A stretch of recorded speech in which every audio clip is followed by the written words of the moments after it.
Hello, people that can see and talk to us. Hello, RJ. Okay.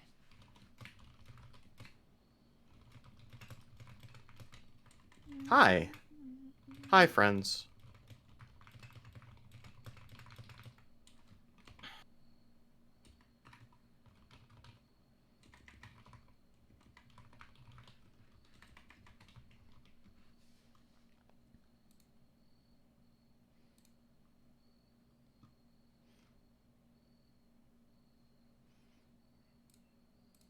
Okay, here.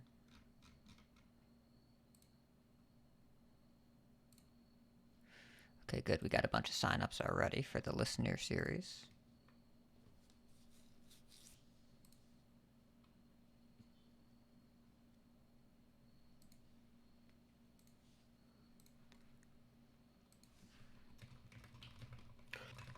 Ugh.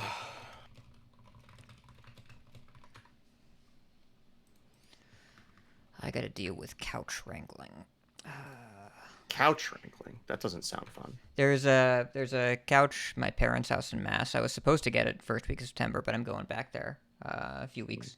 Um, but they built a scaffolding right in front of my front door before I left because they have to fix Oh. some railings in the unit above us, and it's going to be there for 4 weeks. So the entry to my apartment is this wide. Oh, So that'll be couldn't do that. fun. So I got to go back and get a U-Haul and wrangle the couch. Mm. You know. Yeah. I'm getting an upgrade of my chair because one of the children, we only have one desk upstairs, and both of the children want desks to do their homework, which is valid. So, we ordered a new desk, and then Maureen's like, "Well, we should get her a chair." I'm like, "Well, she could have a gamer chair, but she's not getting one that's better than mine, so I may as well upgrade mine and then give her the one that I have." So, yeah. So I get a new chair in a week. Yay. Yeah. Not like a secret lab or anything, because my budget's not there, and I don't have time to go hunting at like secondhand office supply stores or wherever you send people whenever they ask for chairs. But um, Corsair something, which got good reviews on PC Gamer, and if I trust their reviews of Trombone Champ, then I trust their reviews on chairs. That game has Hava Nagila in it, so I'm gonna buy Does it, it? and No. I'm Oh, gonna. okay. Now I have to buy it. Okay. Trombone Champ does indeed have Hava Nagila in it. Oh God, now I have to buy it. Okay, that pushed me over. All right. You have it to play it. Yeah. Oh. Yeah, let's see here. Yeah, Hava Nagila's in there. Let's see what else. The Entertainer, Dance the Sugar Plum Fairy is very funny on it, as well as Beethoven's I Fifth. mean, I was showing the kids a Yeah. video of William Tell Overture, and they were losing their minds last Yes. night. Very good. Wait, specifically that in the game, or Yeah. Have you heard of Trombone Champ yet? It It's Guitar is. Hero with a trombone, and if you think that it's goofy, yes, it is. It is. Like there's just a lot of comedy that comes with the trombone as an instrument, and it's wait, so very like you have warbly. to get a fake trombone to play? You But use your it's mouse to use your slide up and down. Hmm. that it's that is it's the really correct best. reaction. Okay, Yeah. hold on. I'm gonna we're gonna do a little group activity here. I just like the overture because it makes me think of V for Vendetta. Let's see here. I googled trombone champ. The top story is on CNN. What happened? What? There's some traction here. It's also like the backgrounds of that are going on while the song is going. Yeah. There. I posted the 46-second trailer. Edelweiss, just go watch that right now. Anyone who's in chat that hasn't heard of this, you should go watch that right now. I hope this is coming to console. I don't know how you would even play it. I don't know how we play it on PC. Like, I understand the logistic You thing, but... you just slide your mouse up and down, and then Okay. like click and don't click. Steve, I have 2 words for you. Tilt controls. I mean, you could get it for your iPad, I guess. No, I want to look like the idiot that does Mario Kart where you steer by going like this, except I want to do that with actual gameplay mechanics. Yeah. I feel like that would hurt my ears way too much. That was a very painful 40 seconds. Hmm.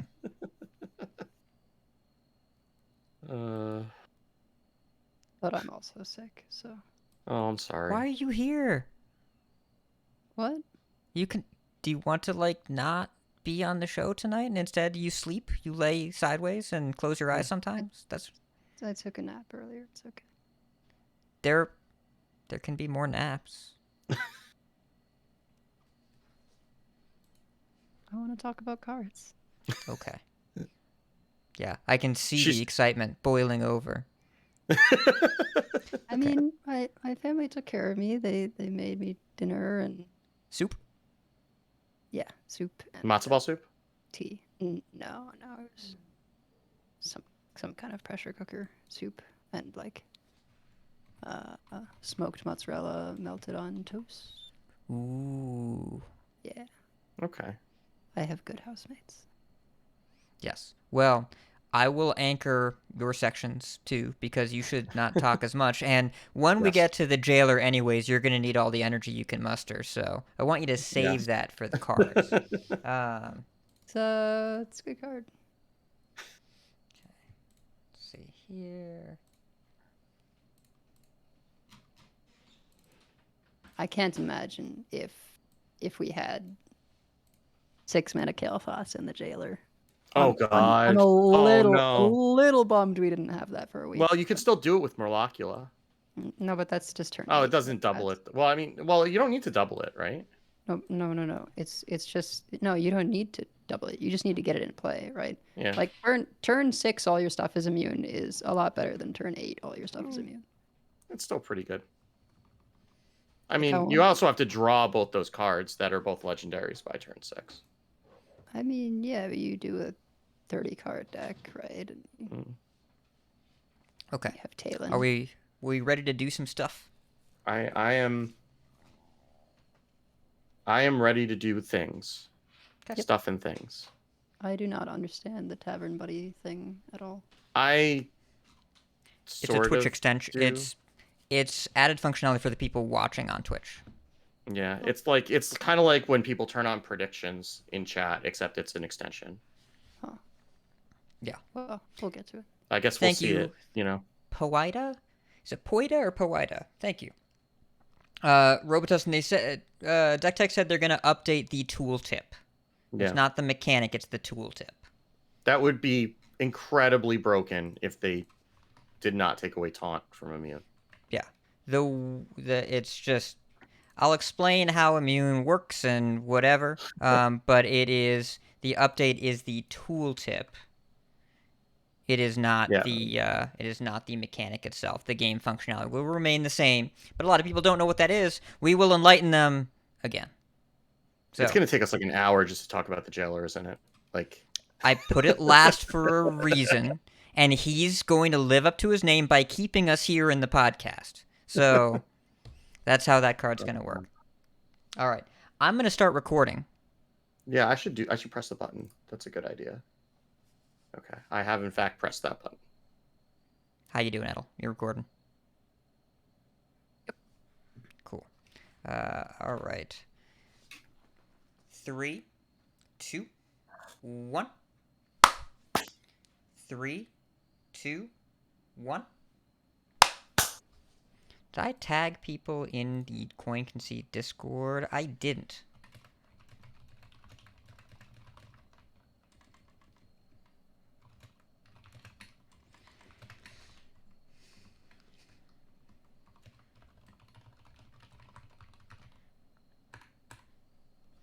Okay. Starting the show in 5, 4, 3, 2. Shadows hide you. I am listening. Our paths converge. So good to see you. Hail to you!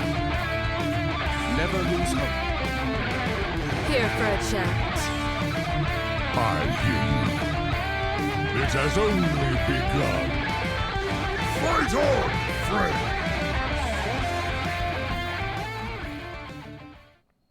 Hello and welcome to episode 362 of Coin Conceit, a Hearthstone podcast dedicated to making the competitive side of the game more accessible to you. It is Thursday, 9/22/22 in the evening, September 22nd. Just like all the twos. From Gadsden, New York, it's me, Ridiculous Hat. From Nomergon, Ohio, we have Edelweiss.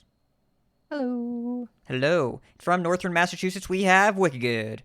Hi. Hello. From where you are a listener, we have you. Thank you so much for being here, listening, watching, patroning, whatever it is that you do. We appreciate you doing it and sharing that with us. So thank you so much, everyone, for your support. And Life and Ladder. Let's jump in real quick. So, Steve, I'm going to start with you because yours, much like the games, will probably take the longest. Yeah. So I fixed my rank mostly. So I've had the games that I've played to improve my rank, to repair my rank, and then I've had the games to feed my soul. So I've played a fair amount of Beast Hunter because, I was at like 3,500 legend and now I'm at 1,200 legend. And I had embarked on this project this weekend to organize all of my old Magic cards. So I wanted a deck that I could win with without, paying too much attention. So that was pretty good to use Beast Hunter to do that. And that got me up into back close to the 11x ranks. But when I've actually been paying attention to the game, I've been playing Thief Priest. And that deck is possibly the platonic ideal of everything that I love about playing Priest, which is going to make a lot of people very, very angry. This is a deck that came to be like middle of last week.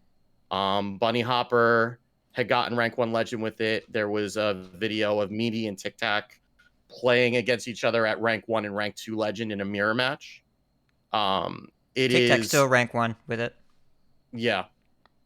Tic Tac's list is very good. I adjusted it a little bit, but Tic Tac's list is very good. Tic Tac put the South Sea Scoundrels back in, which I did not. I forgot we're actually still in standard.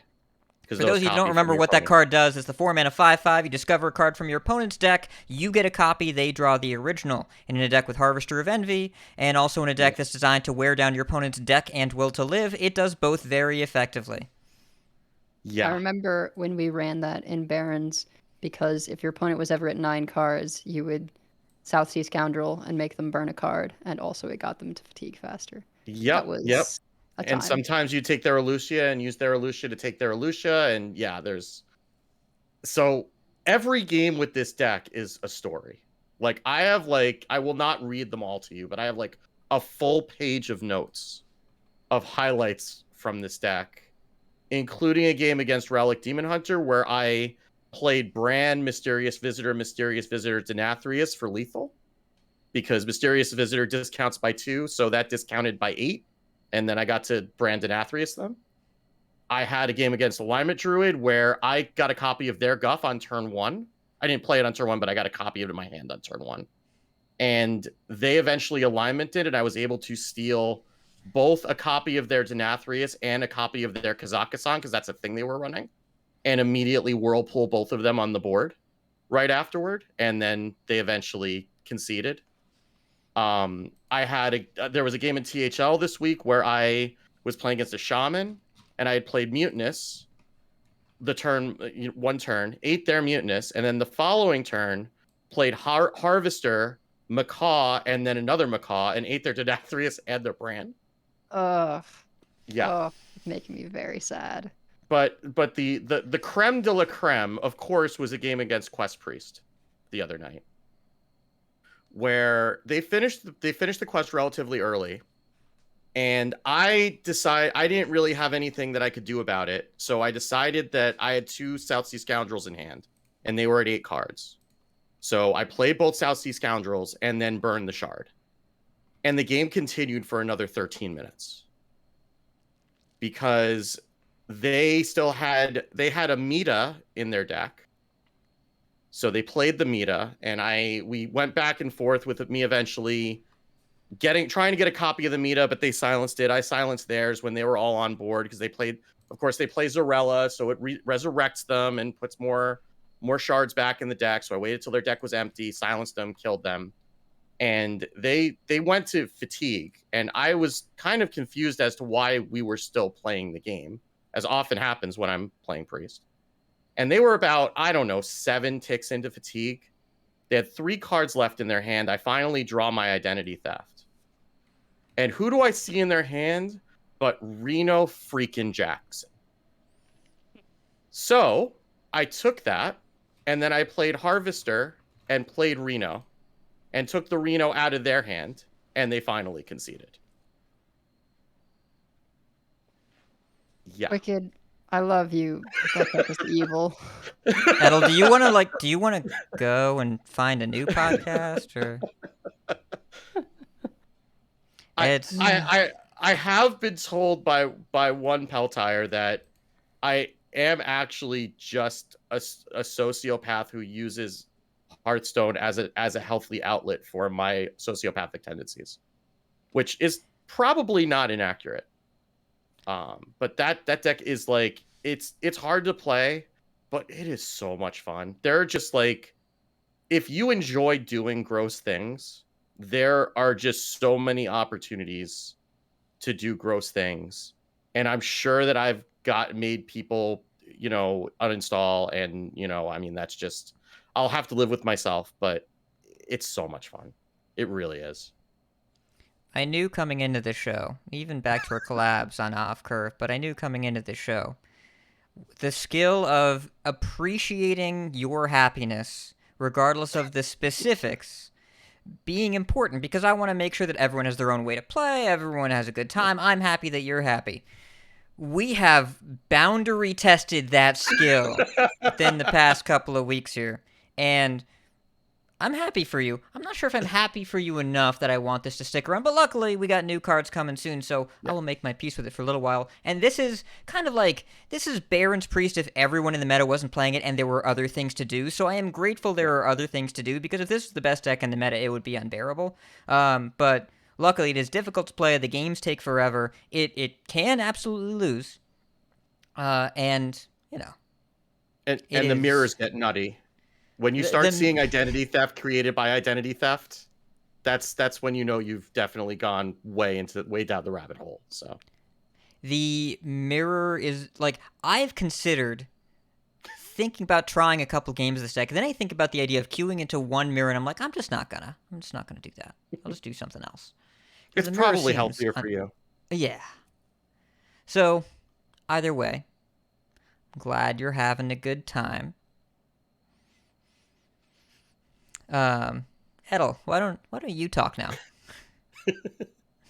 So this was my first week of taking care of my nephew full time, and of course, he was a little sick, so I got sick. Kids do that. Yep. That's how that works. But in general, it's been, I would say pretty fulfilling. Yeah, it feels meaningful. That being said, it is exhausting as well. So I'll get used to it eventually.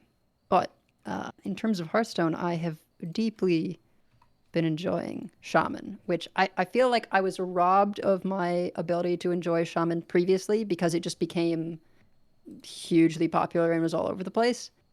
Whereas now it's much more, I think it's, maybe not quite as good, definitely not as played. Still has pretty even matchups across the board.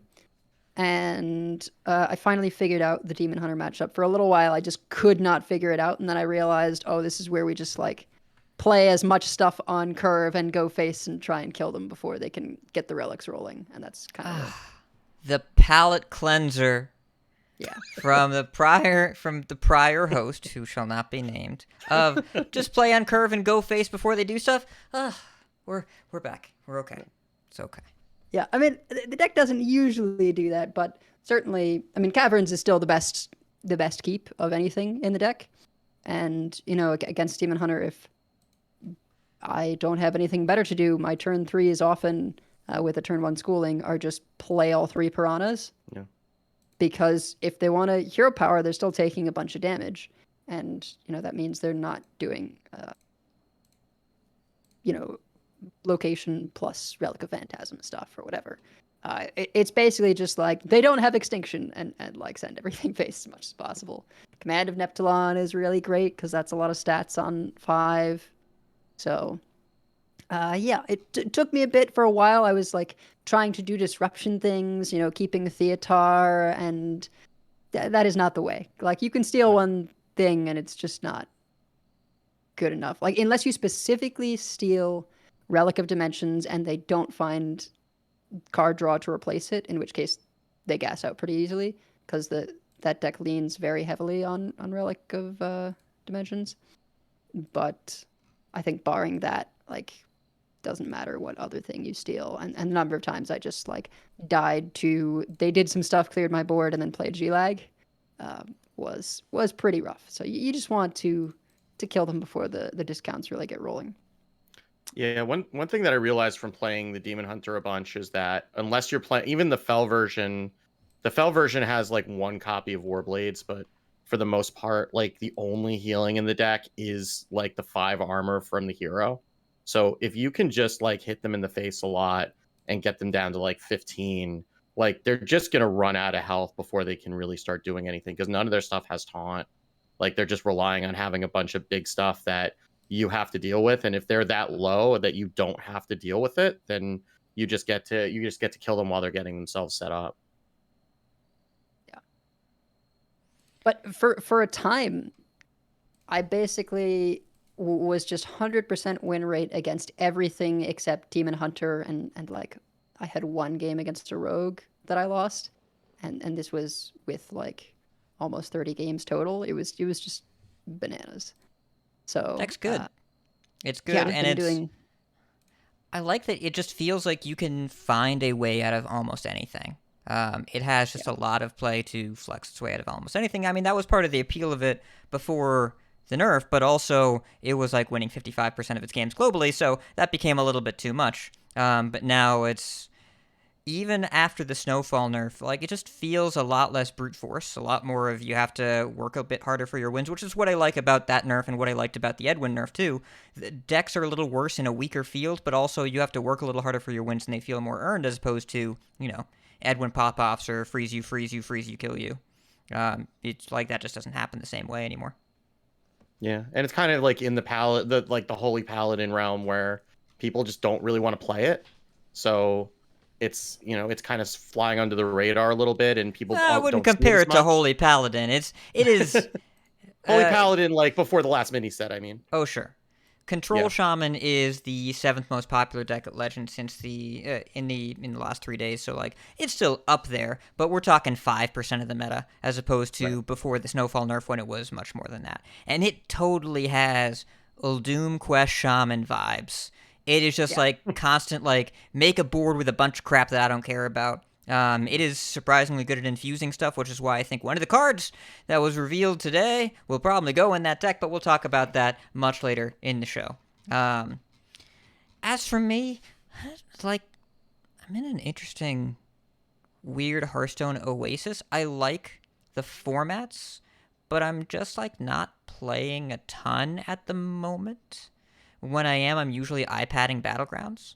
I like all the constructed formats right now. Like I dipped into Wild a little bit just to clear some quests. Had some. I'm not gonna spend a ton of time in there. Enjoyed it. I think Standard is actually really cool. All the co-op coaching sessions I've done are like the games are interesting and fun. The games that I play, like they're dynamic and interesting. There are a bunch of different decks that I've tried out. Aggro DH still super fun. 30 card Jackpot Rogue is a lot less clowny than 40 card Jackpot Rogue because it's actually trying to kill the opponent, and you get to do things like you curve Knowles into like Trickster Blood in the Water, and that's not a thief play, that's a kill you play. And I'm all about that, where there are a lot of times where it's like turn 9 or whatever, and you can do some crazy test or stash play or whatever, and it's like, oh wait, I drew a Wicked Stab. They're dead now. And then the game's just over and you move on to the next one. So it can kind of do both, but I've been enjoying that. There's a bunch of stuff that I like in current Standard, but also I haven't been pulled into it as much, and I've been playing some other stuff. So when I do, BG's quests is the best thing to happen to BG since the launch of the mode. I'm just going to say it. They're really, really, really good. And I keep wanting to play this mode that I haven't sustained for this amount of time investment since launch. And that, like, for more than 2 weeks of a BG's patch for me to keep playing is kind of crazy given how much I play Constructed. So still really enjoying it, still really having a lot of fun, hovering in the mid sixes. I'm fine at it. Could get better, but probably won't. And it's just enjoyable to play. My wife is still playing every day. Like, we just hang out in co-op, like co-op as in we both sit on the couch with one iPad, not as in lobby together. Like, we sit next to each other and play. So really fun, really good. Been playing some Marvel Snap. Been playing some other games. Return to Monkey Island just came out. It is fantastic, really great. So, is it new or is it a Yeah. remaster? It It's is new, right? It is a new actual entry in the series that is made by this Ron Gilbert, the same director did the first two, and it is truly excellent. And like, I played the first Monkey Island, and it wasn't a formative game for me, but there's some people I know where the Monkey Island series was formative, and they're loving it. And I don't have their relationship with it, and I still enjoyed it. It's very clever. Picked up Inscription again. I hadn't played through that game in a little bit. I'm still not going to tell you anything about it, but I am really enjoying the second playthrough. Yeah, I don't know. I think Hearthstone's in a good spot right now. I just haven't felt myself pulled into the Constructed side all that much at the moment, and really into the client in general for like 4 or 5 days. And I don't think that's a commentary in the game, but I am excited for the mini set to come out. I'm going to play a bunch next week. So we should get into the news because, by the way, a mini set is coming out, and we're going to talk about stuff. Gadgets and Gazette always gets the scoop.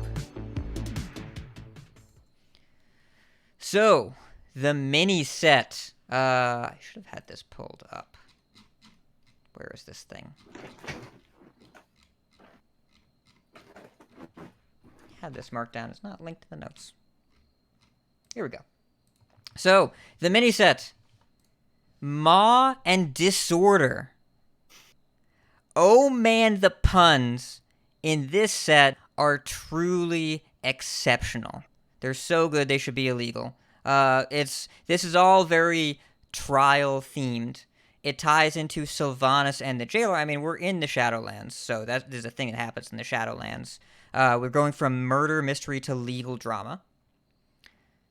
Sylvanas has been brought before the Jailer. These are both characters in the Shadowlands. I mean, Sylvanas, you all know Sylvanas. Jailer is a character in the Shadowlands. Has been brought before the Jailer to answer for her crimes. What crimes? Well, there have been many. So the trial will unfold in the Maw and Disorder miniset. It launches in 5 days from today on Tuesday the 27th. And as a reminder for everyone, I think pretty much every miniset has been less than a week in terms of reveals. So we need to keep that in mind whenever you're waiting for a mini set.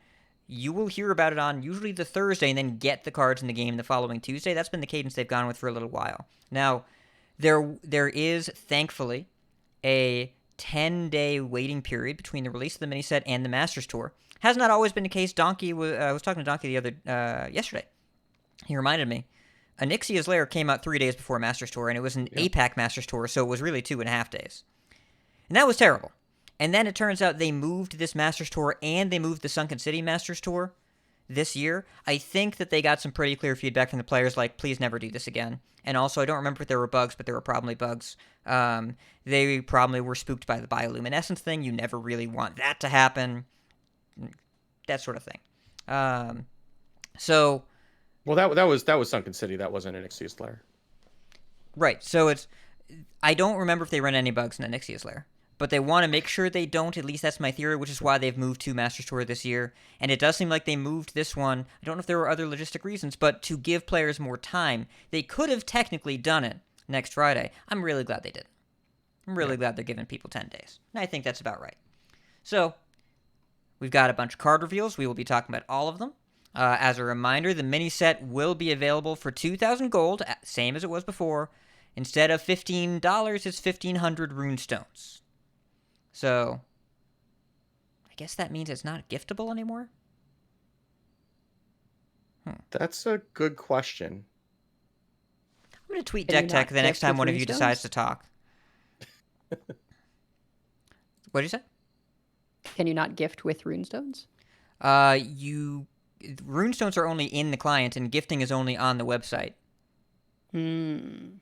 Yeah. So I'm gonna Yeah, ask. usually the things that you can buy on the web store are things you can buy with actual money.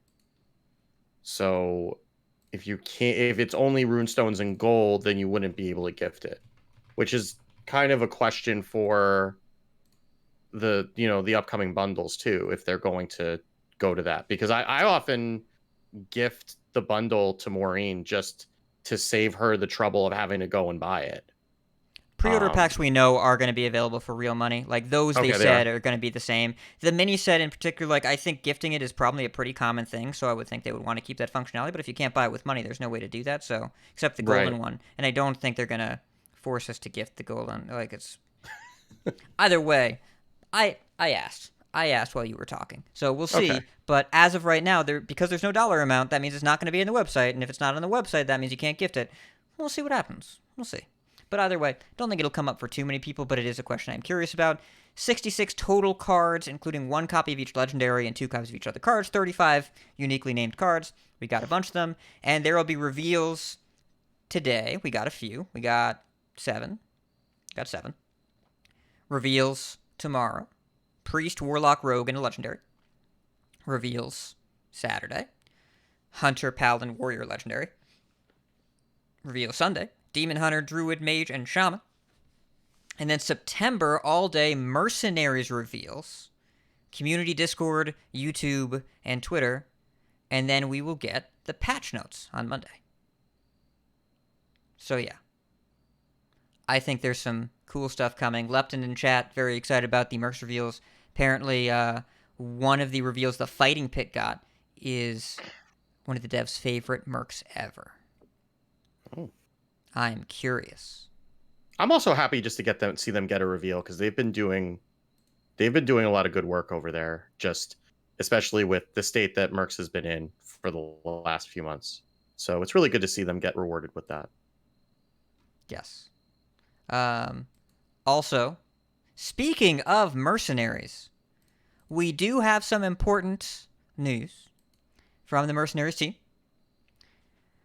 We know players are eagerly awaiting some way to use their excess coins. We've previously shared that we have a 2-stage plan for that solution. We are nearly ready for the first stage in patch 24.6. Pause. 24.6 is not the patch coming out. Patch coming out is 24.4. 24.6 is in about 5 weeks. It's not this patch. You're not going to be able to do this on Tuesday. It's next month. It's the pre-order patch for next expansion. Simmer down. It's cool. In patch 24.6, we will be introducing a new system that will let you exchange excess coins for a resource you can then trade for coins for mercs you haven't yet maxed. In stage 2 of our plan, this system will also tie into challenging endgame content. Excited to share more information about each stage of the plan closer to when it launches. Hey, they're doing a thing. Do we not get the hooray button sound off the soundboard for this? Sure. There we go. I feel better. Honestly, I have wanted to engage more with mercs, but just been so interested in trying out and building decks for standard that it's just hard to even squeeze in the time for anything besides standard. Even though I have also been interested in BGs and also been interested in the new merc stuff and things. It's just so hard to keep up with all the stuff at this point. Well, also the grinding, right? Like I just don't want to spend all that time grinding level 1 abilities on new mercs. Like it's like some of the early tasks are just really arduous if you don't have any coins to level them up. So if we can do that, and I mean we'll see what that system looks like, but if I can get some of those mercs, to a point where maybe they have level 2, level 3 abilities, then maybe I'm a little bit more interested in doing some of those tasks, because they just won't feel like they're, like I'm dragging Cookie in to make fish to be able to hit fish with abilities for an hour just to be able to play the game.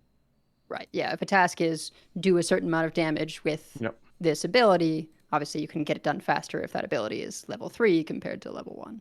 Yep. So, and apparently the new characters have easier tasks. They only need ability uses, not actual damage. The tasks have Oh, been that is getting nice.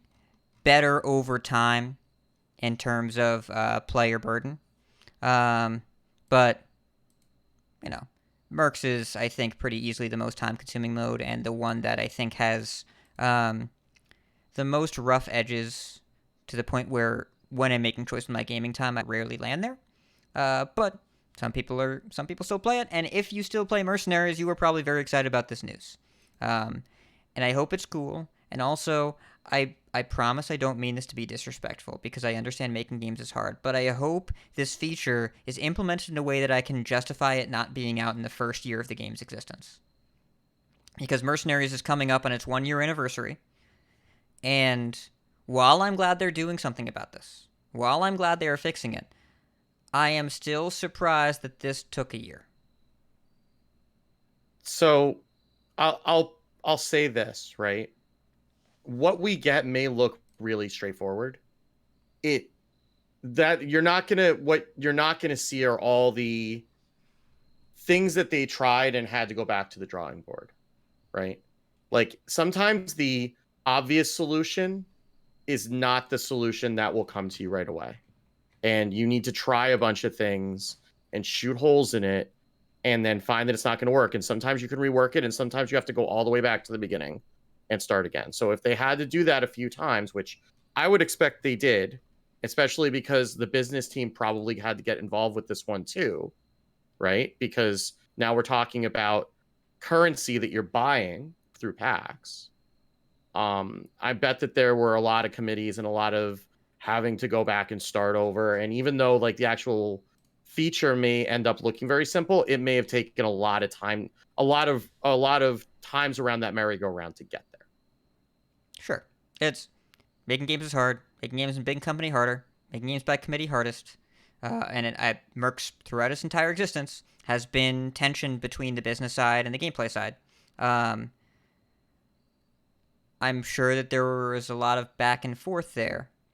I'm sure that it's challenging. Just feels like, given what we know publicly of the mode's health and support versus the community feedback that is very, very clear in this issue, I am somewhat surprised that there was not something sooner. But possible they had something and it didn't work out. I don't know what the resourcing looks on the back end of this either. If Merck's team is not the same size that it was a year ago, entirely possible that some other stuff has gone down.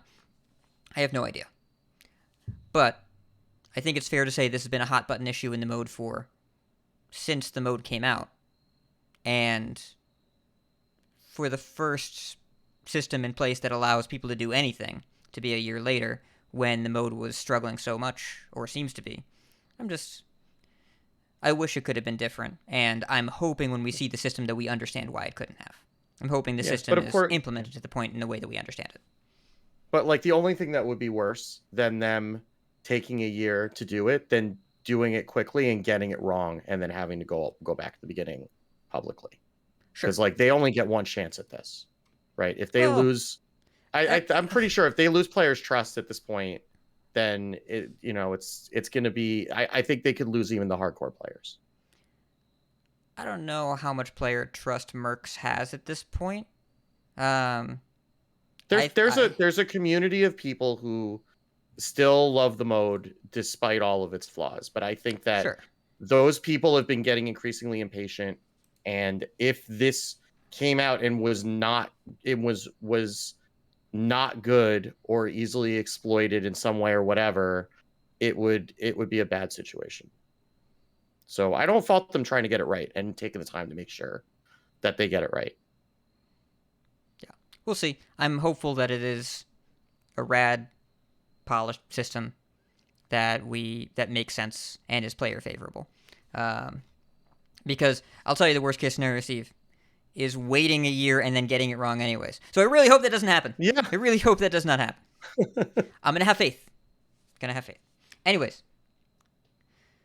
So, we have one item of very sad news, and then a bunch of items of happiness. We'll do the sad one. Ixar, after 11 years, is moving on from Blizzard. He's got a really cool opportunity that he hasn't told us about yet, but he said he starts a new job in 2 weeks. We don't know what it is yet. But he was only the actual full-time game director for months, but he was interim well before that and was just owning a lot of stuff on the Hearthstone team for quite a while. I would guess that he's been doing director-level stuff for probably about a year. But he was with Blizzard for 11 years and was with Hearthstone. He got put on the design team after he finished the first season in beta at rank 1. So, that was 2013. Been working on Hearthstone for 9 years.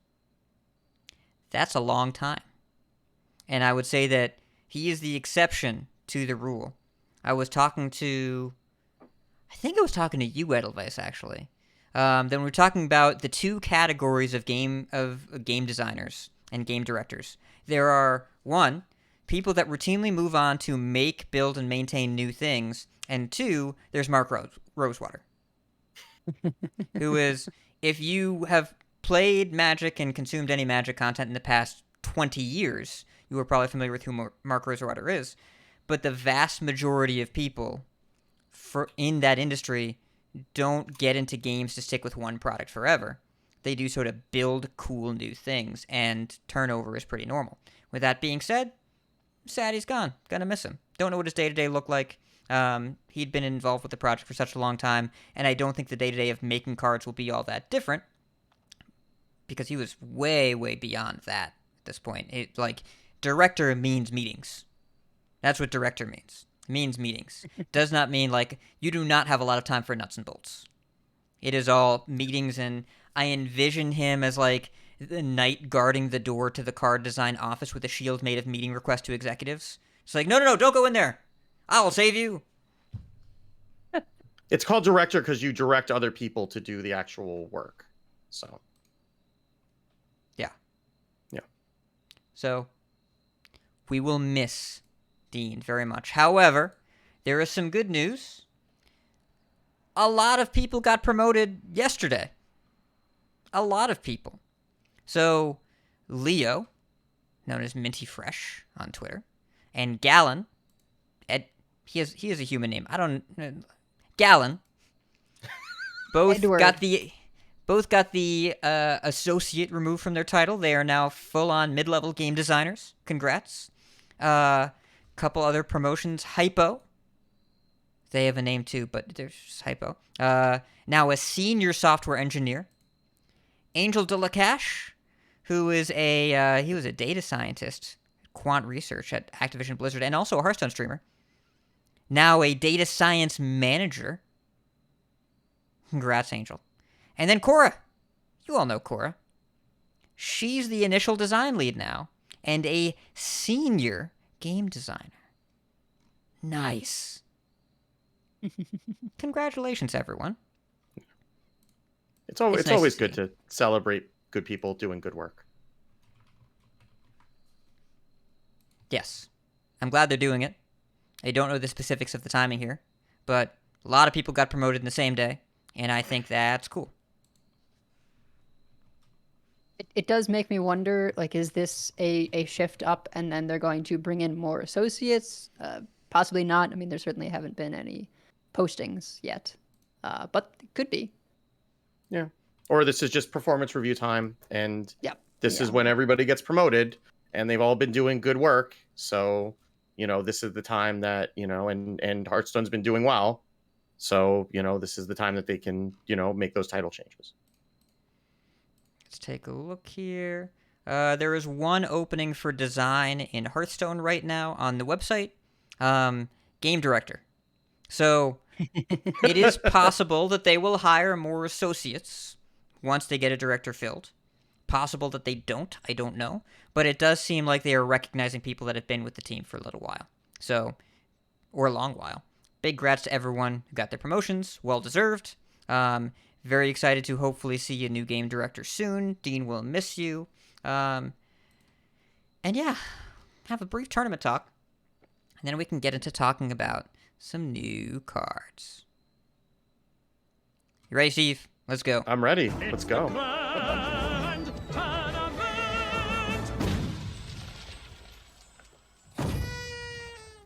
So we have Lobby Legends coming up this weekend. It'll be Friday, September 23rd, and Saturday, September 24th, and Sunday, September 25th. Oh no, it's Friday. It's Friday and Saturday Pacific, Saturday and Sunday Central European time, and is that Korean Standard Time, KST? It must be. Yes. So it'll be in the evening if you're watching it in the US. It'll be starting at 4 p.m. Pacific or 7 p.m. Eastern in the US on Friday and Saturday. We have 16 players. We talked about them last week. We are getting a new Twitch extension for Lobby Legends called the Tavern Buddy, which will allow players to make predictions based on what's happening on, in the tournament. So there's 4 different modes. I don't really know. Like, we haven't seen this, so we don't know what it's going to look like. But there are 4 different features, I guess we could call them. Fantasy team, choose your top 3 players in each group. The puzzle box, predict the events of today's matches. Bandwagon, guess the winner based on the first 5 turns. And Barov's Blessing, take sides in a chosen matchup. So, not really clear if there's going to be any prizes for that, or you're just going to get your name up on the screen and during the tournament. It'll be interesting to see how that gets incorporated, and I'm not sure if that will be live for the community co-streams or if you'll have to be watching on the official Twitch channel, because a number of streamers again will be doing co-streams from their channels in addition to the official Play Hearthstone channel, which is doing the full broadcast. So it says the official not sure. English broadcast, so it might just be Yes. twitch.tv/playhearthstone. Right. So maybe a double box it if you're in a community stream. It'll be interesting to see how this is implemented and how it's going to be used. But it's cool that they're doing this, right? Like, this is something that makes it a little bit more interactive. And gives you something to feel like you're participating rather than just sitting back. So that's sitting back and watching. So that's really cool. The casters for this weekend will be Lorinda and Lee. Lee is a high rated Battlegrounds player who's very well known in the community. So that'll be interesting to see.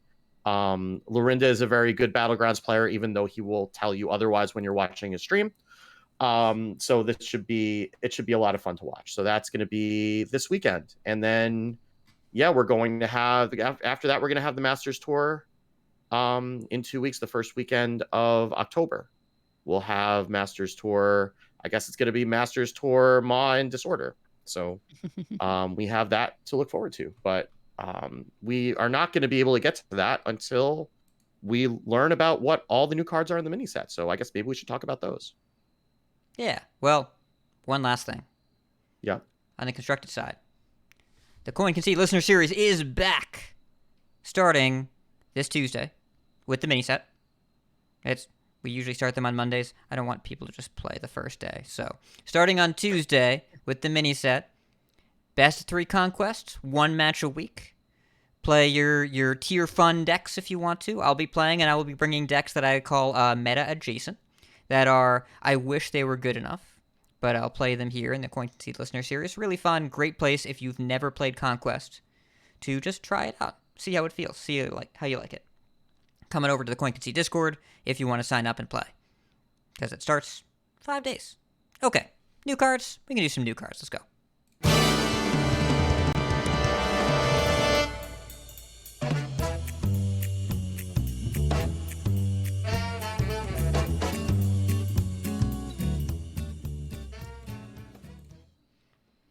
So as Pat said, these cards are very full of puns, and in sort of standard mini set fashion, there's not like a ton of legendaries. It's just like 3 cards for each class generally, right?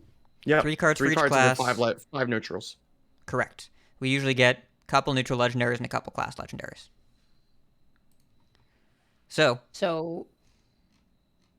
first one here is Due Process, which is a druid spell.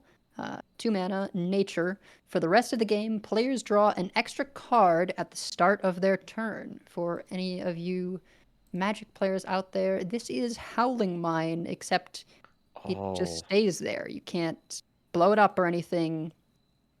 And that had very specific use cases.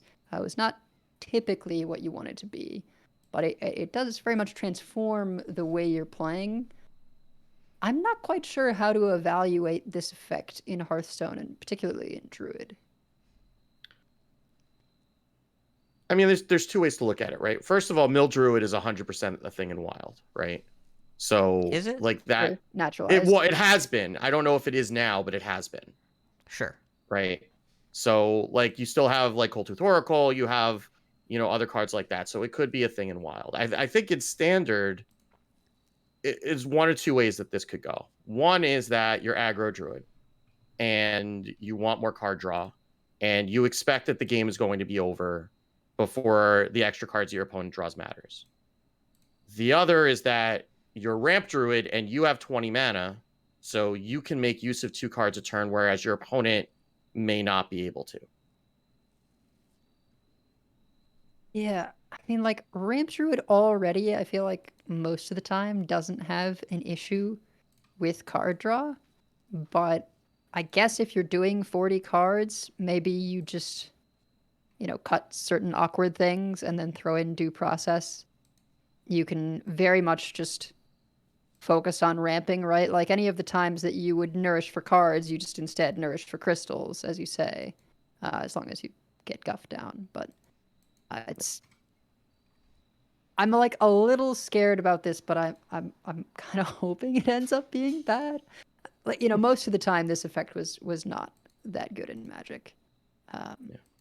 And Druid doesn't tend to have, or at least hasn't for a while, had enough burn for there to be like a just straight aggro and close with burn to the face kind of stuff. Because that is another way, as you were saying, right? It's like not just aggro, but the ability to not have to make a board anymore because they're going to deal with it, but just send damage face. And Druid is not usually the one doing that unless it's a combo situation. Aggro Druid could get there. Like, this is a nature spell for Herald of Nature also.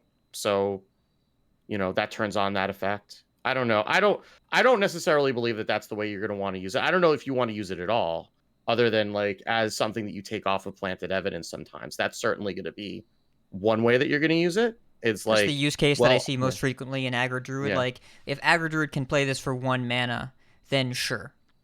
I think that's acceptable. And that is the use case where I see it most likely making an appearance, but also I wouldn't do that. It's so...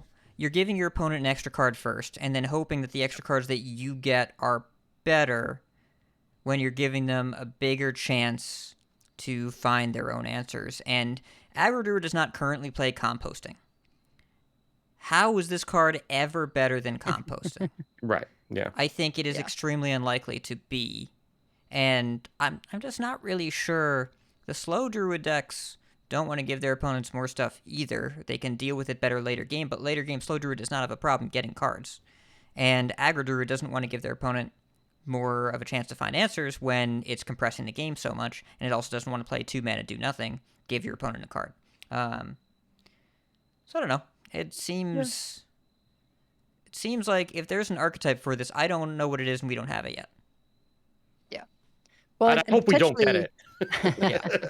Potentially meta dependent. I mean, it's the kind of thing where it is strongest against decks that fail to keep up in terms of rate of playing cards, right? So honestly, a lot of the decks, Steve, that you tend to play, where you usually aren't playing more than 1 card in a turn, or at least for a while, right? Where you have these big value things. This kind of punishes that. They could end up burning a lot. I don't expect us to have like enough decks that are like that, that it would be worth sort of putting something that's just really, really terrible against aggressive decks. Yeah. Because they will just use this better than you most of the time. Yeah, I mean, the other place that I've seen an effect used like this outside of like a straight mill deck would be like if you've ever played Runeterra and gone through Path of Champions, there's always like the Teemo battles up really early where it'll put a lot of cards in your deck or it plants mushrooms on your cards that do damage to you when you draw them, and then it starts with I think what is it like not Hextech Observatory, but it's something else that has this effect that every player draws an extra card because they want to get you to draw the cards that are going to do the damage to yourself. Right. So they keep throwing stuff on your cards and then drawing them. We don't have anything like that. We haven't since like Warlock Bomb has Warrior. those, but like Bomb Warrior or like Curse of Hakar, Agony. Curse of Agony or Hakar would be the only neutral one that I can think of. Hextech Foundry, that's the name of it. Yeah, thank you. So if there's ever a Druid Warlock or Druid Warrior duels, could be interesting. Or Thief Rogue, just Rogue can just do all the things and just make everybody upset as usual. So well, I'm not going to make somebody upset by giving them more cards every turn. It's not the way that you well, make you someone are if upset. they're gonna hit them in the face when they draw them. Yeah, I think we're thinking way too hard about this card and spending way too much time on it. It just doesn't seem that great. Lupton is asking in chat, is it time for Ashen Elemental? Probably not, but you could. If you've played 2 of these, then that's still just 6 damage. The problem with Ashen Elemental is that, this would be the only effect like that, right? You still need a Cold Light or something. And I find that frequently what's awkward about dealing damage for something like drawing cards or Magic discarding cards, right? There have been some things in Magic's history where it's like when an opponent discards a card, you deal damage to them. You're sort of like mixing win conditions, right? So if you're trying to mill someone, but also adding something that does damage, you're just sort of worse at both the damage plan and the milling plan. And same thing with discard, like you still usually need some additional sources of damage. So unless there are going to be some other mill support or Ashen Elemental support cards, or some kind of burn druid deck, I just don't really see a place for this. Yeah. I think the other thing that's just important to note is that each one of these, builds on the last one. So if you play 2 of these, you're drawing 3 cards a turn. So that would be Mountain Dew. And and so you just keep that in mind. You really wanted to get that one in there, huh? I really did, yeah. I really wanted did. to yeah. Gonna take a while to process that. Okay, so we're gonna move on to a rogue card because I want to. This is called Murder Accusation. 2 mana, spell. Choose a minion, destroy it after another enemy minion dies. Now, in some ways this feels a little warlocky of mark this minion for death, but this is Murder Sap. Right? This is Murder Sap. That's what I want you to think of here. I prefer Maple Sap myself, but okay. It depends on the mood I'm in. I don't know. So it's you pick something, and then you kill something else, and this thing goes away. It is very efficient for the cost. However, you are dependent on your opponent giving you something juicy to kill, and also caring about something that you can't kill with damage-based removal. If they have an Ibis, you can mark this and kill something else. Now, of course, the example you might be thinking of, just kill the Oracle. That means they have 2 Ibises, it's not great there. But if you're dealing with if you're dealing with Bless Priest, that Valish gonna be sitting there. Accuse, kill the Valish, the taunty thing goes away, and then hopefully your opponent does too. So there has to be a meta for this where you are where something like Libram Paladin's good, where you're going wide and there's some annoying taunt there. If you're playing against Control Shaman, usually the Insatiable Devourer has some friend on the board that you can deal with that. But this doesn't deal damage, this doesn't go face, doesn't kill anything by itself. You have to justify including this. And in order to do that, you have to assume there's a lot of minion combat, and there has to be one that you can't deal with some other way. And if that comes up a lot, this is very efficient. But it has to come up a lot. It's going to be a meta-dependent thing. Yeah. It's kind of a colossal killer, right? Because colossals always come with appendages, and usually an appendage is easier to kill than the main body, or in the case of Gigafin, it's you kill the Gigafin and then I guess target murder accusation on the appendage. Yeah. But I think it's just fine if you're like, okay, target your Krakatoa, kill one of the claws, target the main body on Leviathan, kill the 4/2. Like there's a lot of instances where you just target something and then kill an appendage, and that's how you'll end up dealing with a colossal minion. Glug, this is a great anti-Glug card. Well, poor Glug. It is. But Who could it's accuse sweet Glug of murder, though? it's true. It's all these circumstances depend on a rogue that is assuming there will be minion-based combat that needs to win it in a very particular way. Because this is the sort of thing you would think about playing in Thief Rogue, but you would probably never play it in. I don't know if you'd play it in Miracle. You would never play it in Quest don't because think you're you already could. really good at this. Like, if you played a Miracle, right, and they just don't have 2 minions on the board, or even, 1 minion on the board, right? I mean, I guess you could still play it on the minion, and it's just not going to die until the next minion comes out. But, yeah.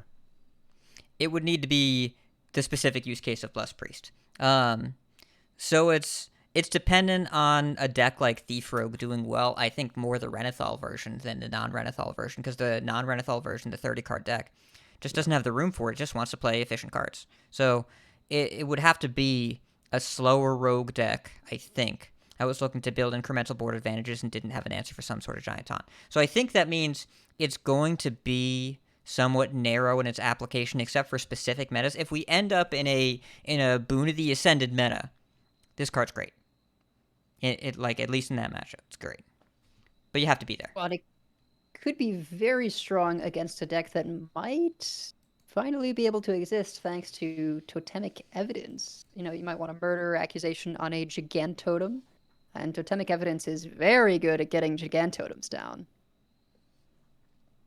How do you feel about this card, Hat? Cat.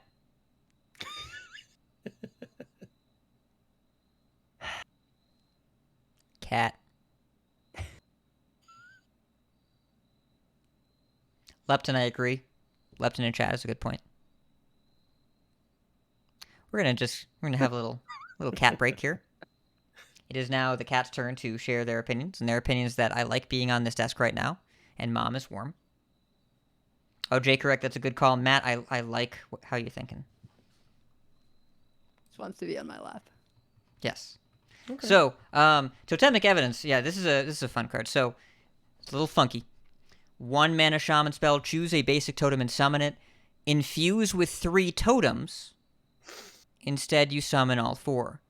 So, this is the first targeted infuse that we've seen where you have to infuse it with a specific thing with totems. Amalgam counts. It is a totem. Party favorite totem makes totems. But you have to infuse this with 3 totems.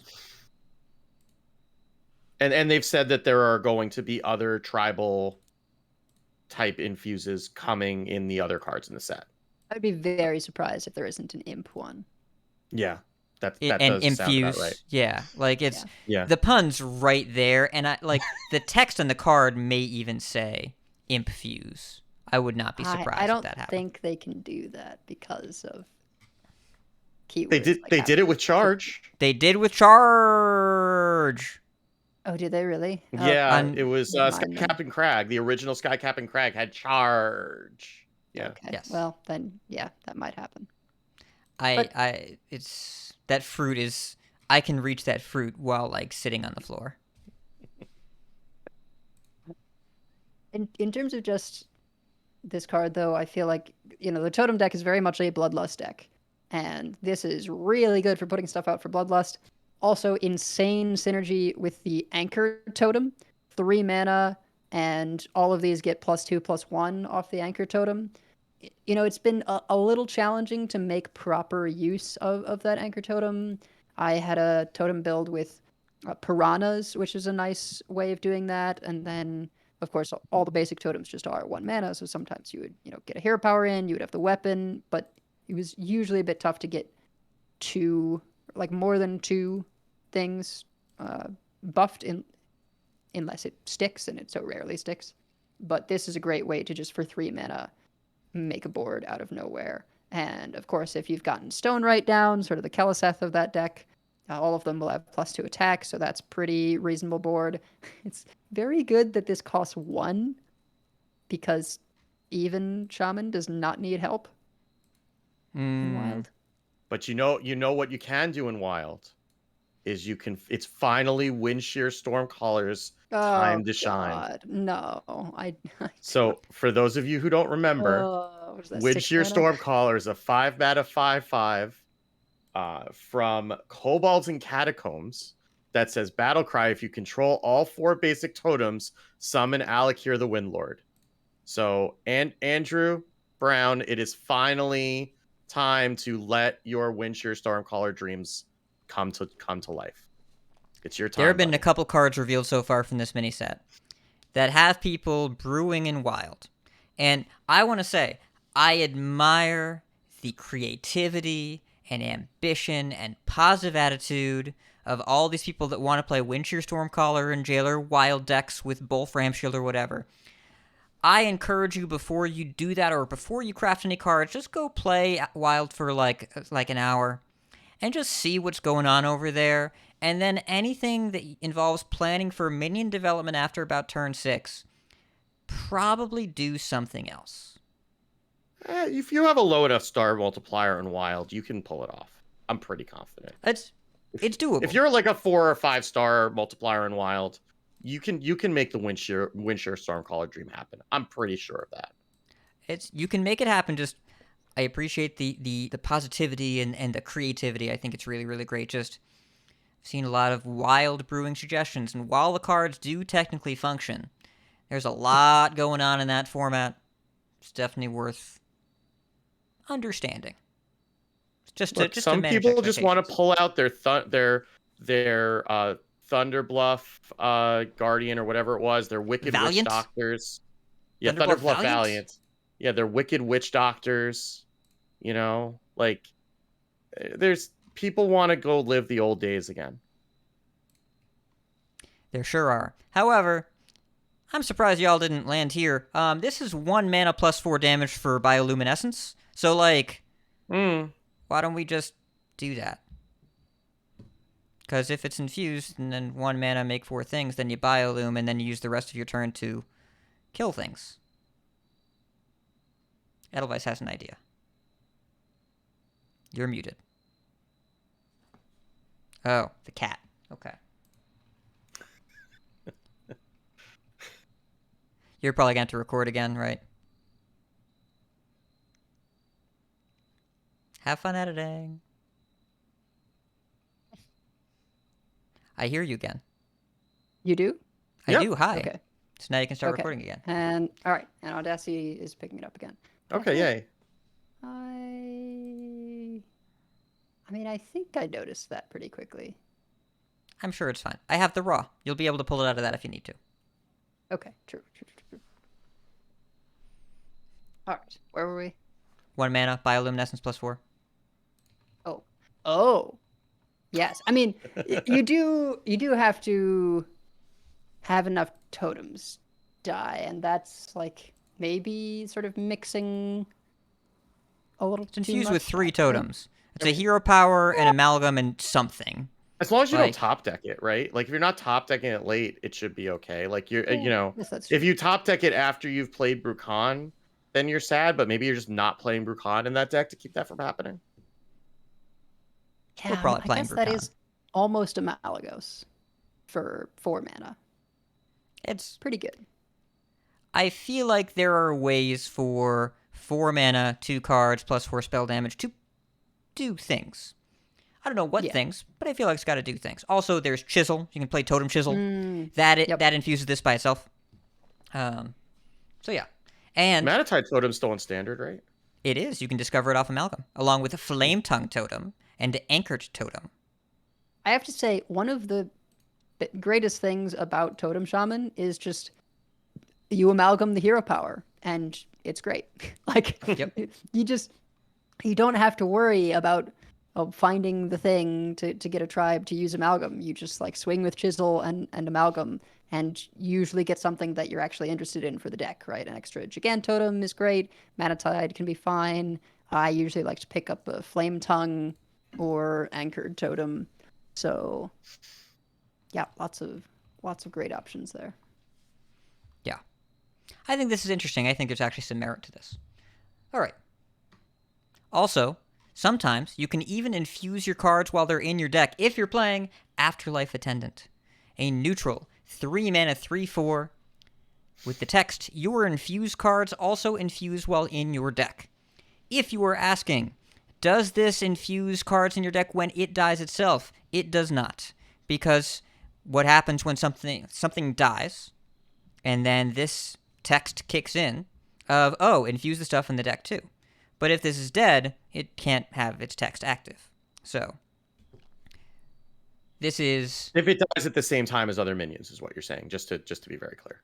What, or if you play this on 3 and it dies, it doesn't infuse. Yeah, it doesn't say battle cry for the rest of the game. That's how that would have to be phrased in order for that to be persistent.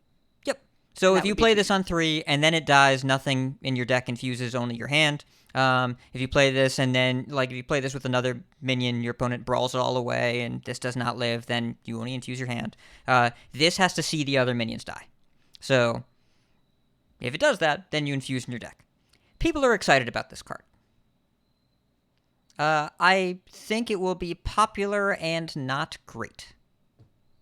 So I think it's very dependent on the type of deck, and will be better in certain ones compared to others. You want a deck that is building a board, and then you play this when you're going to have to make some trades. I think currently the way Infuse is functioning is you have to make this kind of cost benefit of, do I keep the card in my hand because I want to get it infused, or do I just figure when I draw it I'll be able to infuse it with what's in play, or wait a couple of turns before I play it, etc. Something I do in Shaman sometimes, if I know I'm against something that's not going to run me over, is I would keep the 5 mana draw minion, because you have to get it infused. And often you can get it infused by turn 5, right? Just by toteming. And with something like this, you maybe just don't have to do that. You can mulligan for your on-curve stuff with the expectation that you'll pick up one of these and be able to make your trades. And if you think of it as a little bit like, not exactly mana cheat, but sort of time cheat, just the fact that you get to use the same number of minions to infuse multiple cards. So you need a density of infused stuff in your deck for it to really pay dividends. If you play this and you trade in 3 minions, now instead of just infusing a couple of things in your hand, say you're infusing 10 cards in your deck, even if you don't get them all the way, if you get them like part of the way, so when you draw them, it's not as severe. I think of something like Huntsman Altimore. You don't really want to keep that as a hunter, and like maybe this just is too low tempo for that deck. But if you have built a bit of a board and then you're like, okay, I have to make some trades here, play Afterlife Attendant, do those trades. Now when you top deck Altimore, it's already, got 4 or whatever.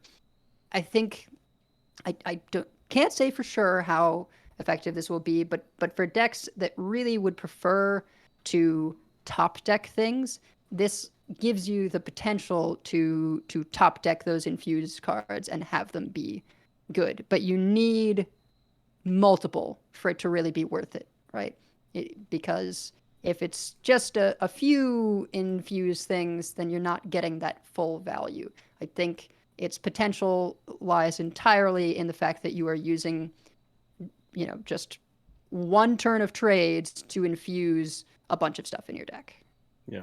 Like if your game plan relies on Denathrius getting you there, like that is your primary win condition, right? Where like I think if you're running Denathrius now, you already have to be good enough at infusing for that to win. It's Denny, I think, is one of the more... I wouldn't ever run this for Denathrius purposes unless I'm really bad at think Denathrius. you would.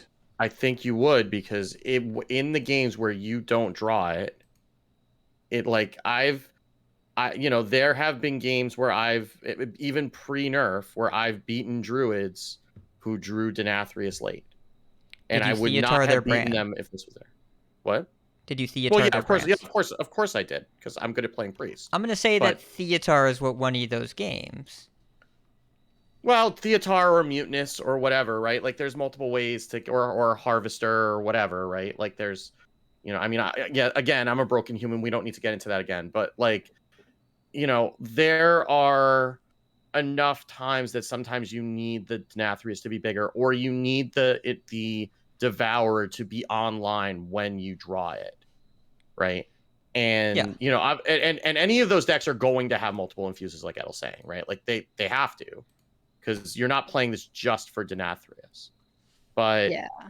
but I think that if you have a way to kill off multiple minions, I mean, Druid comes to mind, though. Druid's starting to run out of room in that deck, and actually be playable. But Druid comes to mind. Shaman sort of comes to mind.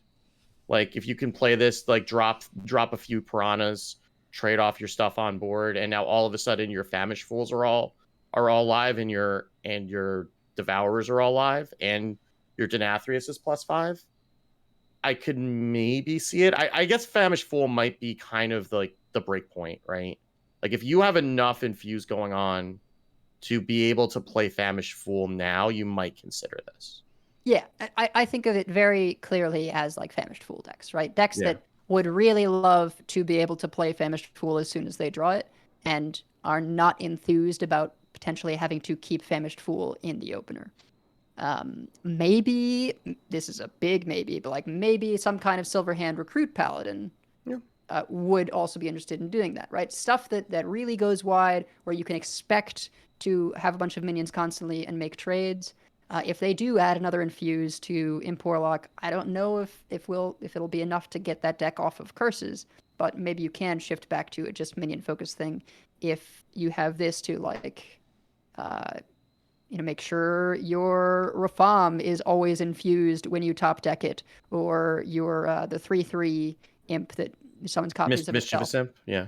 And maybe you do go back to running Denathrius again in that deck, because it's just like, well, if you can get 6-7 procs just the turn that you play this, maybe that's just like the burst that you end up needing. It opens a lot of possibilities that I don't want to just like discount it right away. I mean, we said a lot of infuse things probably wouldn't be playable, and a lot more of them were played than we expected. So now potentially having the possibility to top deck them already infused, I feel like that has some potential. So the structure I'm using to evaluate this card, it's, first of all, we have to want the game to go long, because this card, the text does not mean anything if you aren't viewing cards in your deck to be drawn to Future Point as a major valuable thing to you, and if you expect to get to them. If the cards you want are in your hand, you never play this. And if the cards you want are in your deck and you're not going to have a lot of time to draw them, then it doesn't do anything. It's a spider tank. It's blank. So you have to expect to infuse the cards in your deck, and you have to expect to care that they are infused. I don't think Denathrius is ever the reason to run this, because you need either exponential growth on Denathrius or you're good enough at it already. The difference is you need to have a big difference between your infused and uninfused cards, and you need to be bad at infusing. That's usually what it is, or you hit a lot of stuff, right? Because think about Relic Demon Hunter. Relic Demon Hunter. Think about how much better Zymox is than uninfused Zymox. It's hard to infuse him. Sometimes you draw him, you're like, you can't do anything with it. Might be the sort of thing where by adding this deck, if we have enough minion density, which I'm not sure we do, then you might be able to add in some other infused thing. You might be able to make Devourer work. Shaman, I think there's enough low infused numbers, where low infused numbers I think is the really big deal. Infuse 4 or 5 maximum, but even like 1 or 2 are also a big deal, because you're getting an immediate upgrade, and you know what's going to matter the second you top deck the card. So Shaman has a density of infused cards where that could be a thing. I think we want to run a little bit more than we have now, but Famish Fool, Devourer, Denathrius, whatever, like it's almost good enough. It's something that you'd at least think about, you'd at least consider. Though the body sucks and the tempo is bad. Like you have to really get the value out of the infusing, and it has to be for stuff that you haven't drawn yet that you know you're going to draw. Hunter, if you have to tempo out a Stonebound Gargon and you manage to Dire Frenzy the uninfused copy, you can hit all three. Sure, something like that. I think Hunter, you can play a lot of infused cards. When I give people advice on how do I clear the 30 infused card weekly, go build a standard deck, type in the word infuse in Hunter, click until your deck is full, autocomplete the rest, go to casual, you'll be done in 3 games. Any kind of deck that has that kind of infused density, you could theoretically get a lot of value out of this because you're playing things like Batty Guess into Frenzied Fangs, and then you load up all the stuff in your deck, and then it's online the second you draw it. But it has to be a slower deck that's kind of awkward at infusing when it wants to, that gets a lot of value from 3 minions dying. You're probably going to get like 2, maybe 3 out of this thing on board if you play it early. Or, if you play it like later, you have to really care about the other stuff in your deck. You play this on like turn 7, turn 8. What are you really getting out of this? What are you really getting? How much longer is the game? Don't you have to play it then? Because you're not playing this on curve, right?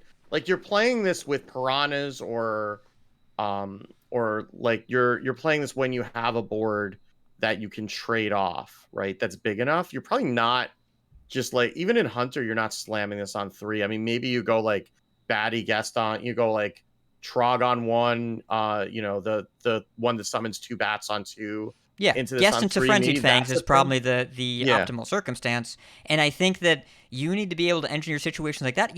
I want you to think about the late game turns here.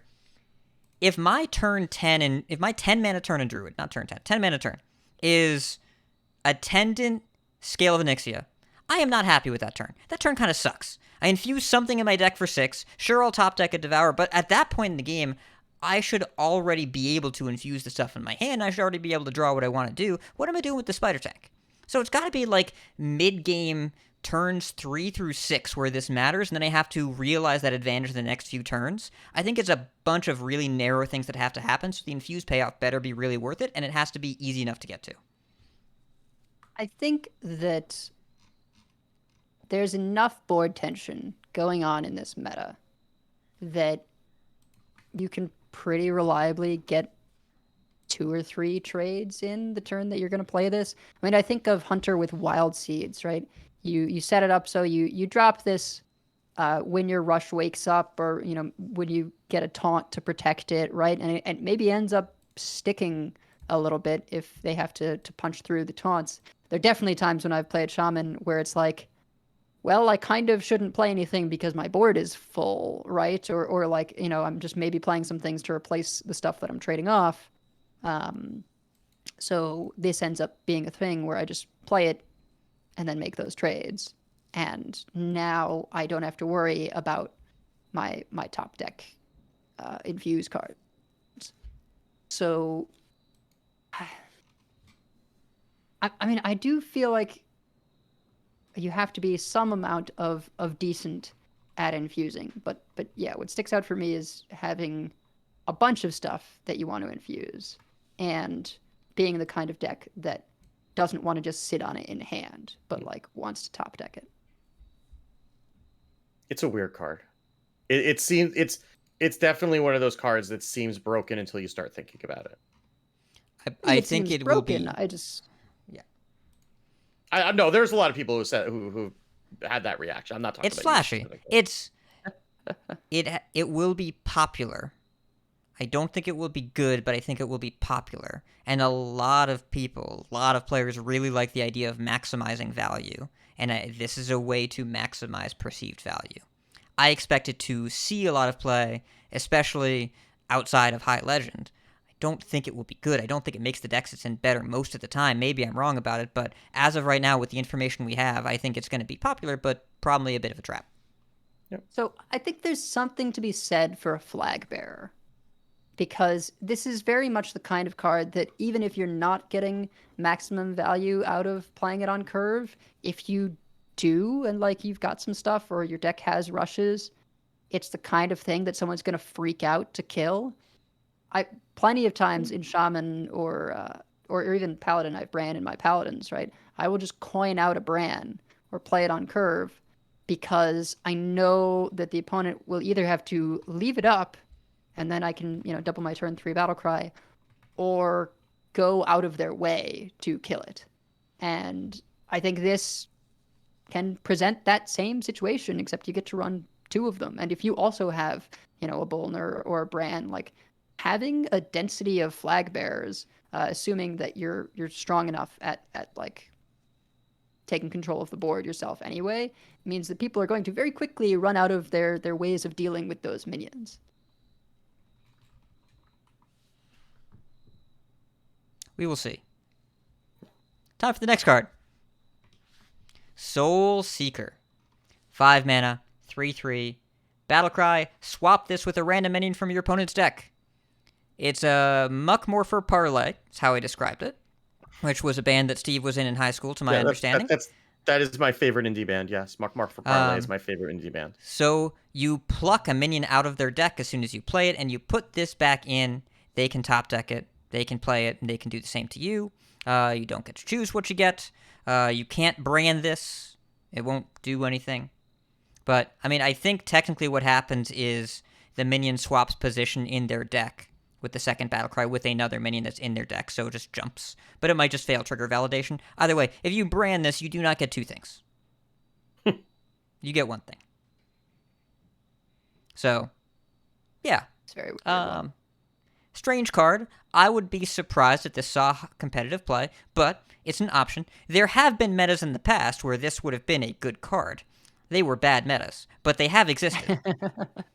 Also, against Wild Big Priest, even though this is about 3 turns too slow, if you manage to play this before they get a Blood of Gahun out, it's probably kind of funny. Yeah. It's better than Shadowhunter Vol'jin because Shadowhunter Vol'jin always puts you in the position of, well, what if I'm successful, right? Because if you pull, like if you were to say pull a Denathrius out of their hand with Shadowhunter Vol'jin, well, now there's a 10/10 lifesteal that I have to deal with, and with 5 mana, it's hard to do that. This way, you get the minion. Now, you're also giving them an opportunity to get one of your minions in the Weasel Tunneler effect, if we're going to go way back. But, if you really hate Denathrius and you just want to deal with it, because if they play it, then you get to do it again, much like with Parlay, and it only hits minions, right? So it's not going. So if you care about disrupting battle cries, this is something that you potentially could do. And again, putting my priest hat on, if there's 2 of them, you could whirlpool this potentially, not the same turn probably, but if it lives, then you could do that. Like, it's something that if I'm tilted, I might consider putting into my deck, right? Like if I'm just angry at druids and I'm just tired of it and I don't want to lose to Topior or Denathrius, like there's a lot of good hits you can get out of a druid deck when you think about it, right? So if there's metas where just everything is just like every card is a banger, then maybe this is fine. But 5 mana to get a random minion out of their deck, if it ends up being like a baddie guest, you're gonna be sad, right? Yeah, there's going to be some decks that you just wouldn't want to play this up against, but I think it's useful against something that doesn't run necessarily too many minions to begin with. So where they like just have important things. So if there is something that specifically runs mostly spells and then very few minions, and you want to hit a key minion for some kind of combo-y shenanigans, that could be where this comes in. Yeah, like Nazmani Bloodweaver Miracle Priest would be a good deck that you want to play that against. That's probably too slow for that, but yeah. If this card is relevant, the format needs nerfs. So agreed. I'm going to assume that it's not relevant. Seems goofy. I'm sure there will be a trolled in video. Moving on. The best hat we've seen so far this expansion. Tight-Lipped Witness, 3 mana, 2/5. epic neutral with the text, "Secrets can't be revealed." It has been described in the CoinC Discord today as a way to make Kidnap better, which is true because Kidnap would be substantially better as 2 mana do nothing ever than it is right now. So I agree this does make Kidnap substantially better, but also we probably just don't play Kidnap. I don't see standard applications for this. It is funny against Ice Block in Wild, but also if people are already playing Ashen Elemental to beat Wild Ice Blocks, which is better because it deals 2 damage and Tight Lip Witness doesn't. But if you're playing against a lot of secret decks, you can play this anti-secret card. I don't envision this seeing standard play unless there's a big secret mechanic around the corner, but it's kind of funny. And again, very good hat. Good hat card. Do we know how this interacts with Explosive Runes? Explosive Runes doesn't trigger, because for this to ever die to a secret, the secret would need to flip. And secrets can't flip if this is around. Same thing with... Yeah, I just don't know if the Lieutenant. secret triggers before... Because, like, the whole, like... Oh, God. The Dr. Boom, Sacred Ritual or whatever it was. Like, that triggered before, like, the battle... Before the Dr. Boom came online Don't or whatever. overthink it. This card will never die to a secret. It cannot die to a secret because the secrets can't reveal to kill it. It will never die to a secret. Yeah. It's a really interesting way of doing a secret tech card. You know, you sort of feel like, oh, how many ways can they do this, right? We've had Kazan Mystic, which steals the secret. We've had Eater of Secrets, which just eats all of them, right, and gets bigger for it. There was just the SI-7 Infiltrator, right, which blows up a single secret. And I think there was like one original thing that also just blew up a secret. Flare. There was Flare, yeah. Yeah, Horde Operative is around now, thinking, which copies secrets. I was thinking neutral, but yeah. So they've done some interesting secret tech cards. They definitely pushed, or at least like made stuff for some secret decks that just has not been relevant yet, right? Rogue got secrets, Mage got some secrets. The Mage secret cards are like decent. It's just there's not enough there, and the other things are better. You just can't really kill someone fast enough. I have to say, throwing the secret legendary from Mage into Wild is super fun. That is the 4 mana 3/5. Whenever you reveal a secret, he gets +2/+2 and plays another random Mage secret. So that's pretty sweet. I hope that we get to have some kind of secret Mage in Standard before that legendary rotates out, because it's pretty solid. But for now, this is just not really necessary. Yeah, I would have wanted this like a year ago when Shadow Jeweler Hanar was still in Standard, because I hated that card, and I would have put I would have put this in my deck, and I would have lost every other matchup because of it, and I would have been completely okay with it. The neutrals in this mini set so far seem really, really narrow. It's strange. Yeah. But you know, tech cards, whatever. All right, we do have 2 more neutrals to go. I am capping it at 10 minutes per card. 10 minutes per card. This is my cap. How many cards does the Jailer count as? 10 minutes, Steven. Sylvanas the Accused. 6 mana, 5/5, neutral legendary. Battlecry. Destroy an enemy minion. Infuse 7. Take control of it instead. This is targeted. My queen is back. She is. I love Sylvanas so much. Very, very like an iconic character and iconic mechanic in Hearthstone that they managed to breathe new life into, but it still feels very evocative of the original. Yeah. The original was random. This is targeted. So it is an upgrade if you can infuse 7. 7 is so much. It's a lot. It's a big number. Yeah. I do think there are some decks that are going to do this, but also the thing about Sylvanas that I've gone back and forth in this card a bunch of times. There are going to be a lot of comparisons to rogue cards. Don't fall into that trap. Vilespine Slayer was a fantastic card many years ago. Bootstrap Sunkeneer is not very good now because it's just not the right thing for rogue. You play this in decks that have no good damage agnostic removal options. Beast Hunter. They will infuse 7, and also, they won't care if they don't because they will kill your Boon of the Ascended token when nothing else in their deck does that. You can put this in. You're good with the infused version. You're good with the non-infused version. I think it probably makes sense. In any deck that's currently running Devourer, you at least think about this card. And specifically, turn 6 versus turn 9 is a big, big deal, especially against Bless Priest. Shaman. Shaman 100% plays this card. 100,000%. You are so good at infusing a ton. Gross with Bolner. Gross with Macaw. Really, really powerful there. And also, you would play a third Devourer in that deck, and this one comes online sooner. I could see this even in Demon Hunter again.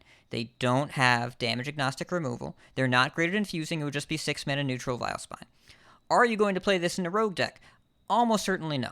You never infuse 7. You already have great options. SI7 Assassin is around. Bootstrap Sunkeneer is around. They're not good enough now. This isn't better than that in a deck that has access to Assassinate effects and doesn't want them. I'd be really surprised this saw play in something like Thief Rogue. You're not going to infuse 7 all that quickly. It's not all that great compared to the other options that you have. But I think that there are a few things like Shaman and Hunter in specific. I expect this to be a day 1 inclusion.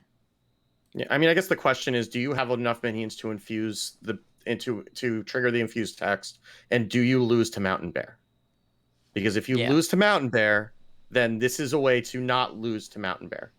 I could maybe see it in Quest Priest just because it costs 6 and like 2 light bombs is a lot in that deck right now. So I could see that, but like people were asking me about Thief Priest, like you're never getting that to 7. Like it's an effort to get Clean the Scene infused at 3 in like a Control Priest. And like 7 is a ton. And like if I just want to kill a minion, there are better ways to do it. In Priest. But yeah, I think it's anything that's like Shaman is like 36 minions or maybe it's like 34 because 2 of them are locations, right? Like Shaman absolutely could take advantage of this. I don't even know if Hunter really wants it, just because like 7 can still be a lot, unless you're holding on to this for a while, and Hunter doesn't really want to be holding on to stuff for a long time. I mean, even Devour is kind of awkward and you're holding that for 9, but there's a lot of times you just want that to be anything else. And like Druid could just like run through whatever it needs to with the minions. But yeah, Shaman I could see it. In Hunter, I think the reason this is okay is because we would play 6 mana 5/5 kill a Boon of the Ascended token or something. Like it's because the deck has no removal that avoids damage. Also, kind of gross in the Beast Hunter mirror. If one player has this in the Beast Hunter mirror and the other player doesn't, after Hydrolodon, just like trade in some heads and then yoink their Mountain Bear. Ugh. Yeah, Hydrolodon is just instant infuse. Yeah.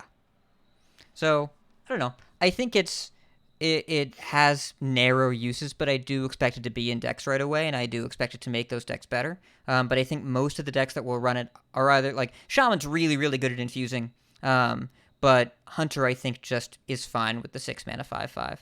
It just makes the Bless Priest matchup so much better, and that is the only bad matchup the deck has, so throw it in. Yeah. Maybe like aggro Imp Warlock. Costs 6.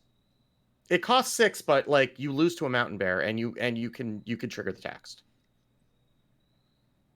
I think that kind of situation will be entirely dependent on the extent of large minions, right? Yeah, I mean it depends on if Mountain Bear is still a thing, but like and that's like I that's what I'm looking at as the use case for this. Like, what do you want to steal? Mountain Bear, right? Like that's probably the answer most of the time. Well, I mean, if we can infuse 7 on curve, we will steal anything. We don't care what we're stealing. It's what do you have a problem with? And Imp Warlock is actually not that bad in a Mountain Bear. Like, Imp Warlock, you have just kind of a bunch of junk over and over again, assuming you're not even playing Curses, which if you're playing Curses, it's just not really a big deal. That matchup is pretty close to 50-50. You just have a bunch of stuff. I think I like that this is a 6-drop as well, because I feel like there are so many decks that just are light on 6s right now. There's not a ton of great 6s. I think probably the best one in Standard is Beastalker Tavish, and then the Demon Hunter hero as well. But most decks, I feel like don't have a 6. So this kind of fits nicely into some of those. Yeah. I think that you'll end up seeing some play. Not every deck, but some decks. So seems like a pretty cool card that I think is reasonably costed and interesting to think about. Speaking of interesting to think about, our last card. 10 minutes. The Jailer. 10 mana, 10/10, neutral, legendary. Battlecry. Destroy your deck. For the rest of the game, your minions are immune. So, immune rules. Rules and immune. When you think about immune, think about permanent stealth and divine shield. That is basically what's going on. Because stealth means I can target my stuff with stealth and you can't target it. And also it can't taunt and stealth. And then also, divine shield, it can't take damage. Permanent divine shield, permanent stealth. That means the minions cannot take damage from anywhere.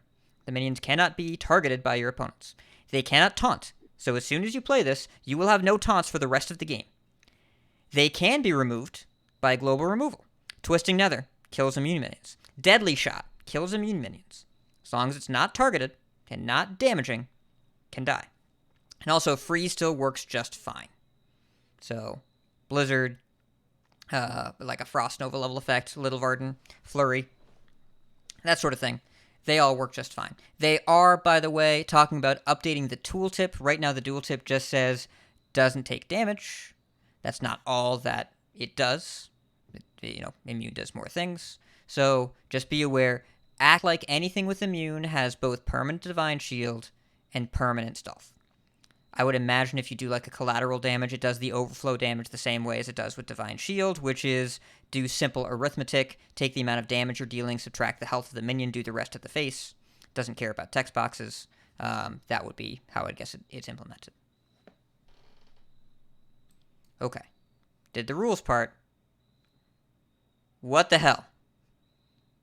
What the hell? Because, the turn you play this... Why is more the question. Why? So the turn you play this, your minions will not die, but they will no longer taunt. Your opponent's taunts will still stop you. Your minions can't die. You can trade all you want, and your stuff will live. But they will not taunt. So the turn you play this, you have no deck and no taunts. So you better hope that you can clear the board the turn you do, or that you won't die. And then whatever's in your hand has to be good enough. Could be a Kazakhstan. That's pretty dope. It's pretty powerful. Could be, I don't know, could play the Zyrella reward for Quest Priest, because you know what you're going to draw the next turn. Probably a Shard. You could play the Demon Seed, because you know what's really good when you don't have a deck is taking fatigue damage and then shipping it to your opponent.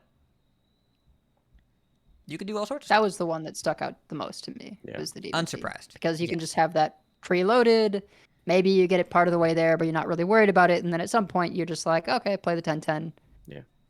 You just slam this on 10 anyway, even if you don't have the quest done, because it'll get you the rest of the way. I mean, it's against certain decks. They're just like, okay, all my deck is healing. Now I have a 10/10 immune. Can you deal with that? Some decks just will not be able to. Yeah. Oh, also, I should clarify. You can silence the minions. They will keep the immune. The immune is a player buff. Yeah. The immune that Jailer gives you is forever. However, if you silence the minions lose their other text. So in Wild, there are some funny combinations. Bolf Ram Shield is very funny because it takes the damage that would be dealt to you and deals it to Bolf instead, and then Bolf is immune, so he can't take the damage, so you're immortal. But if they silence, then Bolf doesn't have text anymore, and you take the damage. Same with Mal'Ganis. He is invincible, you are invincible, but a silence gets rid of his text, and then your immunity falls off, for example. Yeah, those are pretty goofy. I was mentioning before we started recording that I'm a little sad, but not that much, that we didn't get to do this with unnerfed Kael'thas at all, because it would be a game plan to just go for the turn 6 Kael'thas Murlocula Jailer and just have a turn 6, all right, my stuff is immune, good luck. See, you call me the broken human. Well, I call myself that, but you agree with me. But I mean, I didn't even go there, right?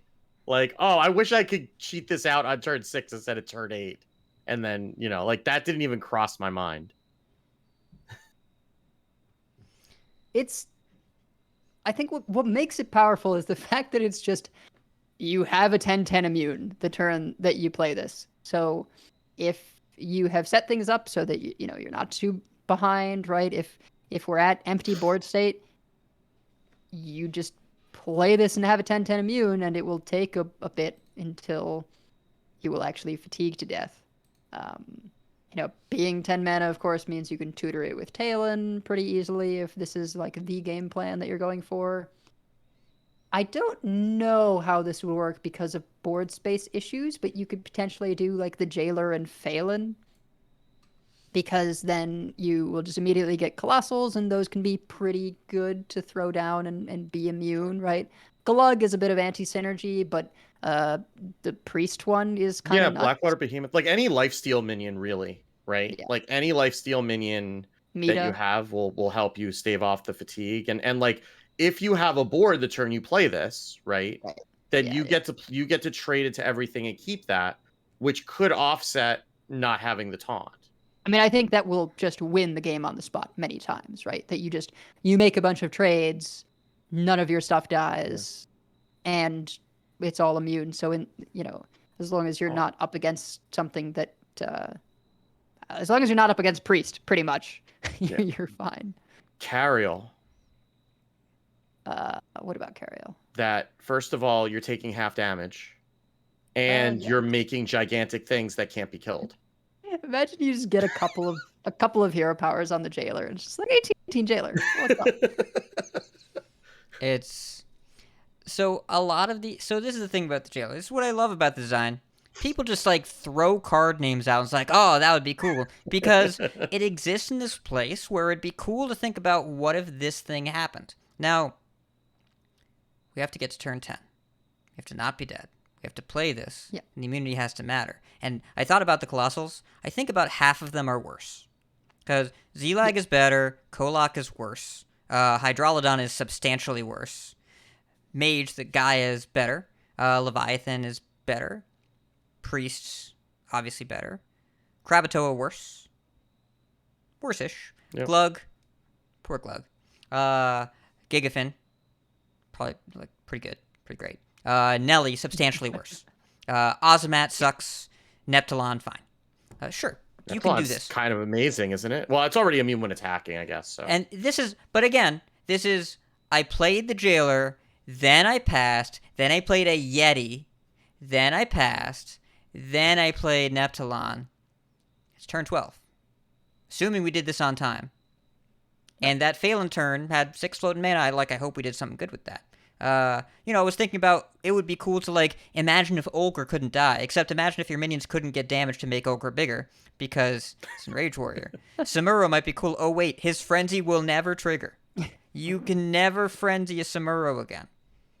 So, there are a lot of circumstances here where, like, it's actually kind of anti-synergy.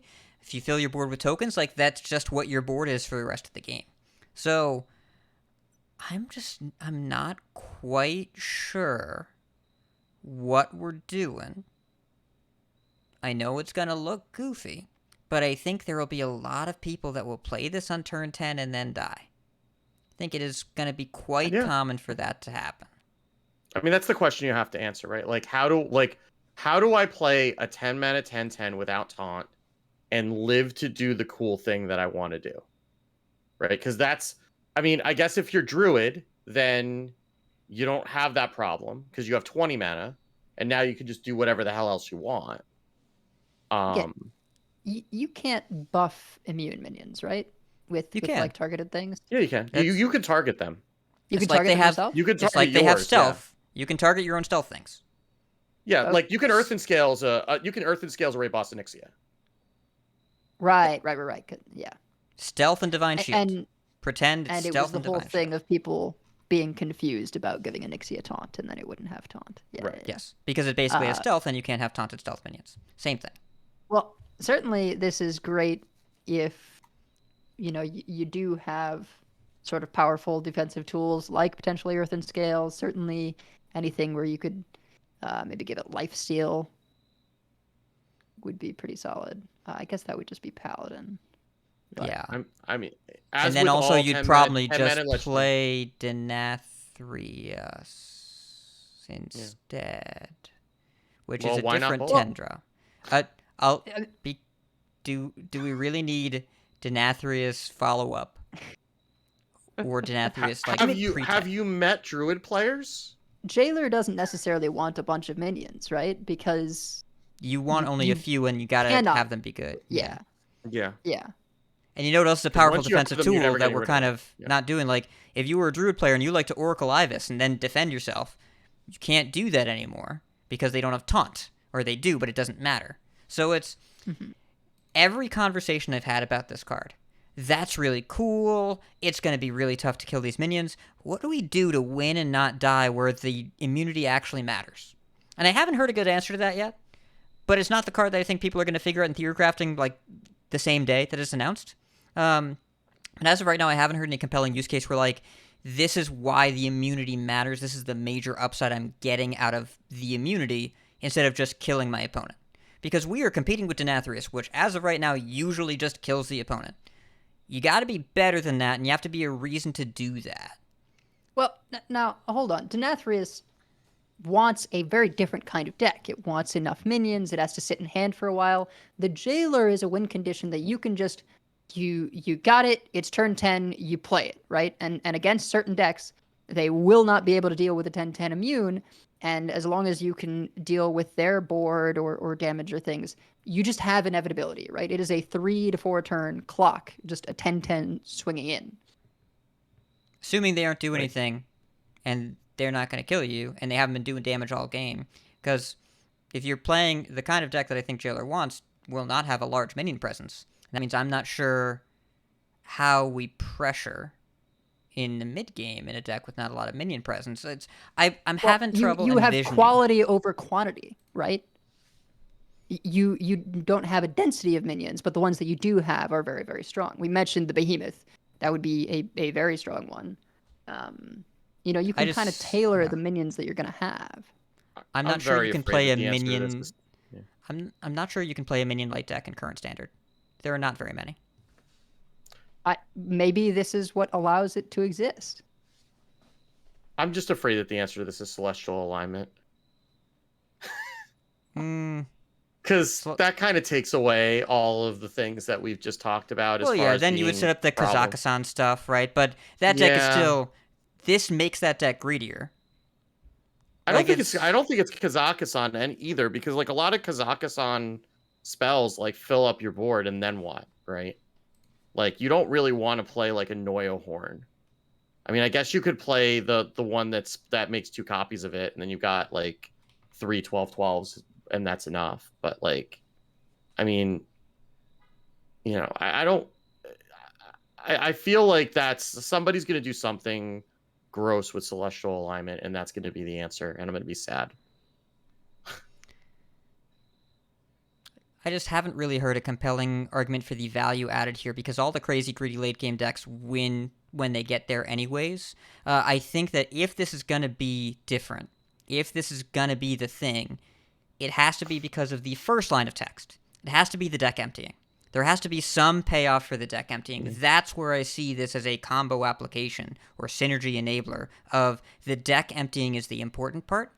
The minions gaining immunity, I don't see anything really goofy being enabled yet, at least not in standard with the cards that we have, and it's still really, really slow.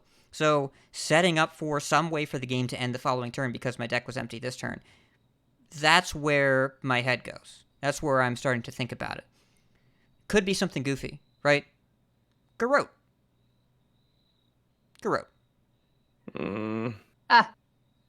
What if I play Renathal Thief Rogue with 2 Garrotes and a Guild Trader?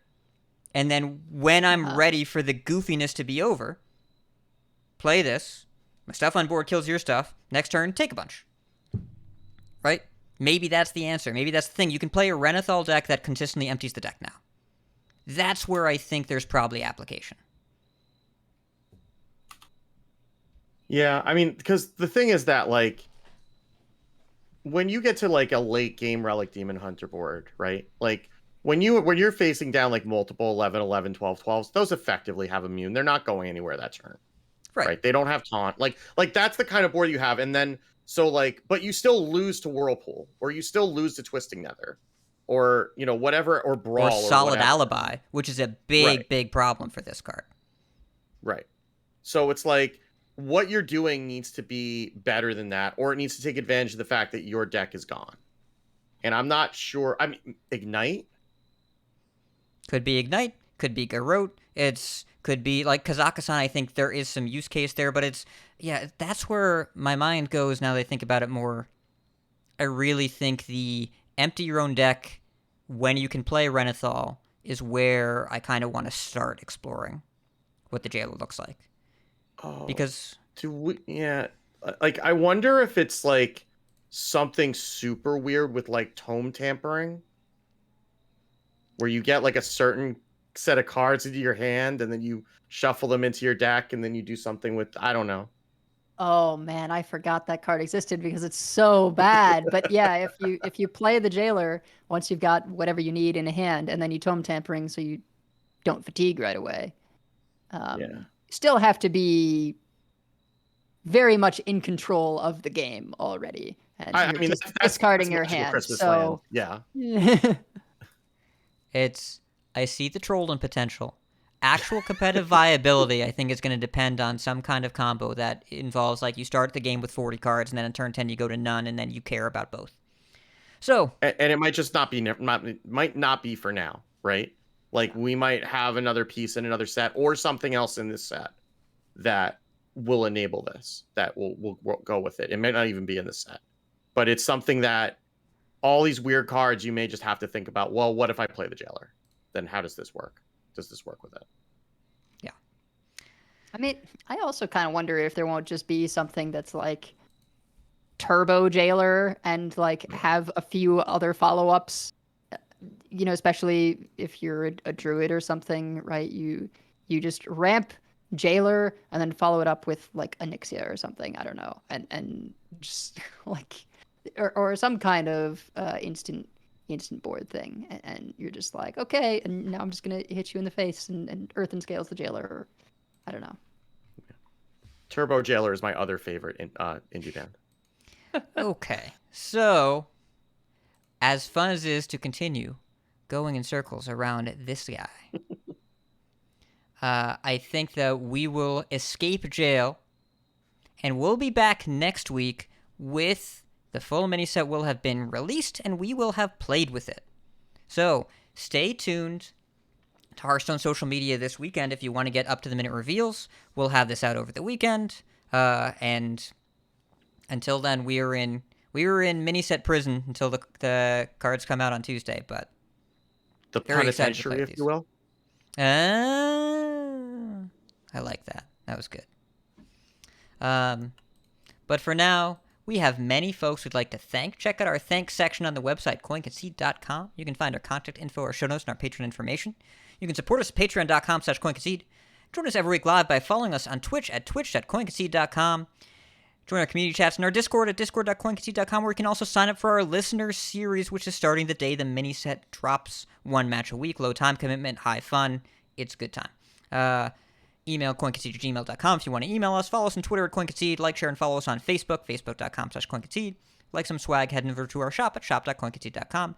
Big thanks to our producers, Number Theory, Doge K, Kresh, Cap, Beef Squatch, David P, Faded Block, Walu, Jeremy T, Bottle Caps, Lucky, and Ponius. Dragon Rider, thank you so much for the raid. Poeta TV, D. Finberg, and The Hex, thank you so much for the subs. Coin Concedes. I'm going to coin concede first to Big Blue Sky Games. Kevin Hovdestad, known as Lack of Realism on Twitter, who's been just in the gaming and Hearthstone space forever. He is the director of a new gaming company that just went public today. So, Big Blue Sky Games on Twitter. They seem pretty cool. The motto in the first tweet: we're here to create memorable experiences built by a development team that will never have to worry about burnout or job stability. A noble purpose, and I hope they deliver. So, props to them. Good luck, y'all. Steve, coin concedes. I'm going to coin concede to Krebmart in the Discord because there's been way too much legal stuff going on in the real world this week, and Krebmart is a lawyer in Texas who has been very diligent about breaking complex legal documents down into terms that people who are not legally minded, such as myself and a number of other people, can understand it. And has been really just a good resource for helping to understand everything that's going on lately, and been very patient in explaining all the different nuances and like what you should be worried about and what you shouldn't, and stuff like that. And so I think they've been a very good resource to have given everything that's been going on the past week. So coin concede to them. Yes. They do not provide legal advice, but they do have legal interpretation that they share with us. Yes. Advice, coin concedes. So I don't mean to be dour here, but I just feel like this is important. My coin concede goes out to everyone who is standing up in Russia, who has actually protested the war. Recently, things have escalated. There's going to be conscription of hundreds of thousands of people, and some folks are resisting and protesting, even at great risk of arrest. So I would like to coin concede to those brave individuals. Well said. Yeah, a lot of protests around the world these days. Yeah. So yeah, shout out to people standing up for what's right. And that's going to do it for our show. So keep calm and become immune. And if you see us on ladder, coin concede. Coin concede. Coin concede.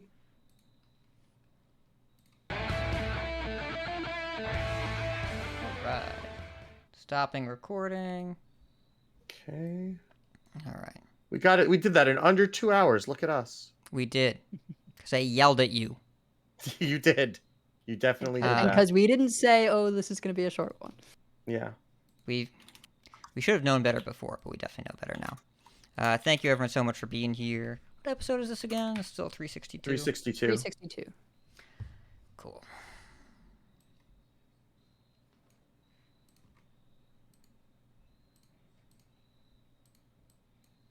I was just, because I was going through my magic cards this week. I have it. I have the original Marrow card from Mirage that was named after Mark Rosewater. So he's been there at least since I was playing Magic in high school.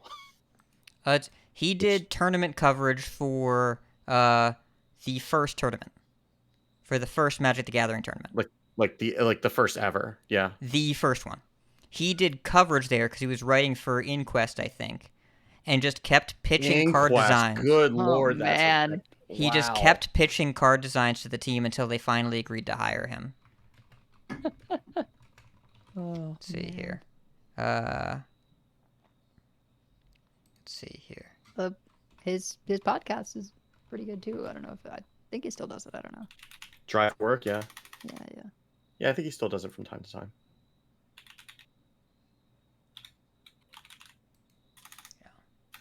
All right. So, y'all, we're going to take the stream down. Thank you so much for being here. And we will see you all next week after the mini set. Bye. Bye.